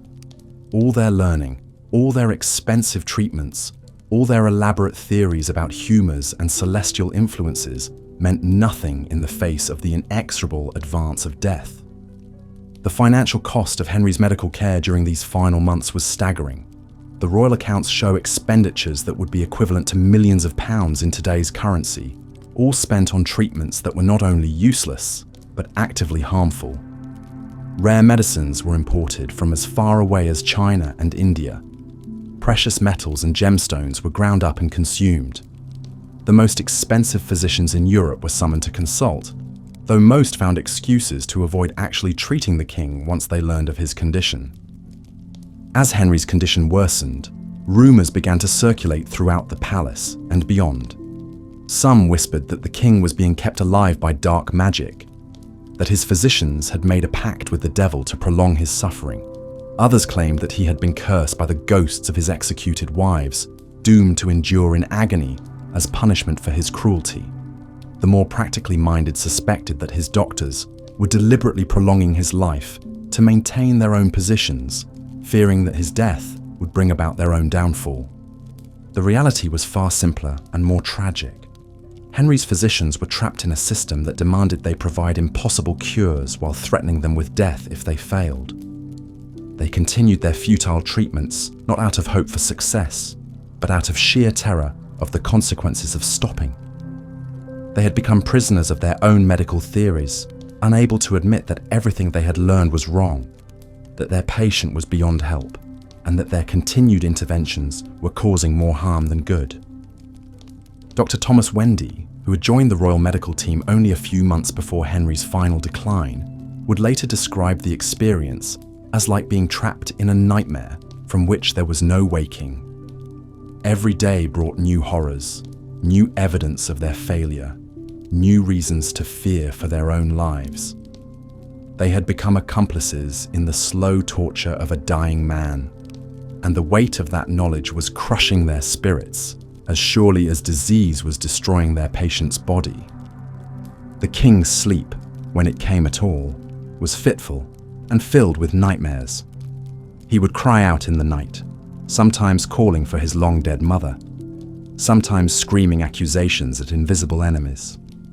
His physicians took turns maintaining a bedside vigil, not to provide comfort, but to ensure that if he died during the night, they would be present to witness it and could not later be accused of murder. As January 1547 progressed, it became clear to everyone except Henry himself that the end was approaching. His breathing became increasingly laboured, his periods of consciousness grew shorter, and his body began to shut down system by system. Yet still his doctors continued their treatments, applying leeches to a man who had no blood to spare, administering purges to intestines that had already ceased to function properly. The final irony was that in their desperate attempts to save Henry's life, his physicians had probably shortened it considerably. The mercury poisoning, the constant bloodletting, the infections introduced by their unsanitary practices, the stress of their painful procedures, all of these factors contributed to hastening the very death they were trying to prevent. They had become unwitting agents of destruction, their every intervention bringing their patient closer to the grave. On January 27, 1547, as Henry VIII lay dying, his surviving physicians gathered around his bedside one final time. Dr. William Butts, Dr. Thomas Wendy, Dr. George Owen, who had recovered sufficiently from his breakdown to attend, and several others whose names history has forgotten. They watched as the king who had dominated their lives and haunted their nightmares finally succumbed to the accumulated damage of decades of disease and misguided treatment. The official cause of death was recorded as fever, but the physicians present knew the truth was far more complex. Henry had died not of any single ailment, but of the cumulative effect of multiple diseases, toxic treatments, and the medieval medical system's fundamental misunderstanding of the human body. He had been slowly poisoned, bled, burned, and tortured to death by the very men sworn to heal him. In the hours after Henry's death, his physicians faced their greatest test yet. They had to present themselves to the new king, the young Edward VI, and somehow justify their failure to save his father. They had to explain how, despite their learning and their expensive treatments, the most powerful man in England had died in agony under their care. Some would survive this transition and continue their careers. Others would find themselves quietly dismissed, their reputations ruined by their association with the failed treatment of the dead king. Dr. Butts, now in his final years, would spend his remaining time writing detailed accounts of Henry's medical treatment, though he was careful to present their interventions in the most favourable light possible. He understood that history would judge them harshly if the full truth of their medical practices became known. His journals, discovered centuries later, provide a chilling glimpse into the reality of Tudor medicine and the impossible position of royal physicians. The legacy of Henry VIII's medical treatment serves as a stark reminder of the dangers of absolute power combined with primitive medical knowledge. His physicians, trapped between their duty to heal and their fear of execution, became complicit in a system that prioritized political survival over patient welfare. They sacrificed their medical ethics and their peace of mind in service to a monarch whose very nature made effective treatment impossible. For those brave or foolish enough to serve as Henry VIII's doctors, the experience was a descent into a medical hell from which few emerged unscathed. They witnessed the slow destruction of a human being, participated in treatments that bordered on torture, and lived in constant fear for their own lives. Their story is not just a tale of medical failure, but a cautionary tale about the corruption of healing when it becomes entangled with political power and royal paranoia.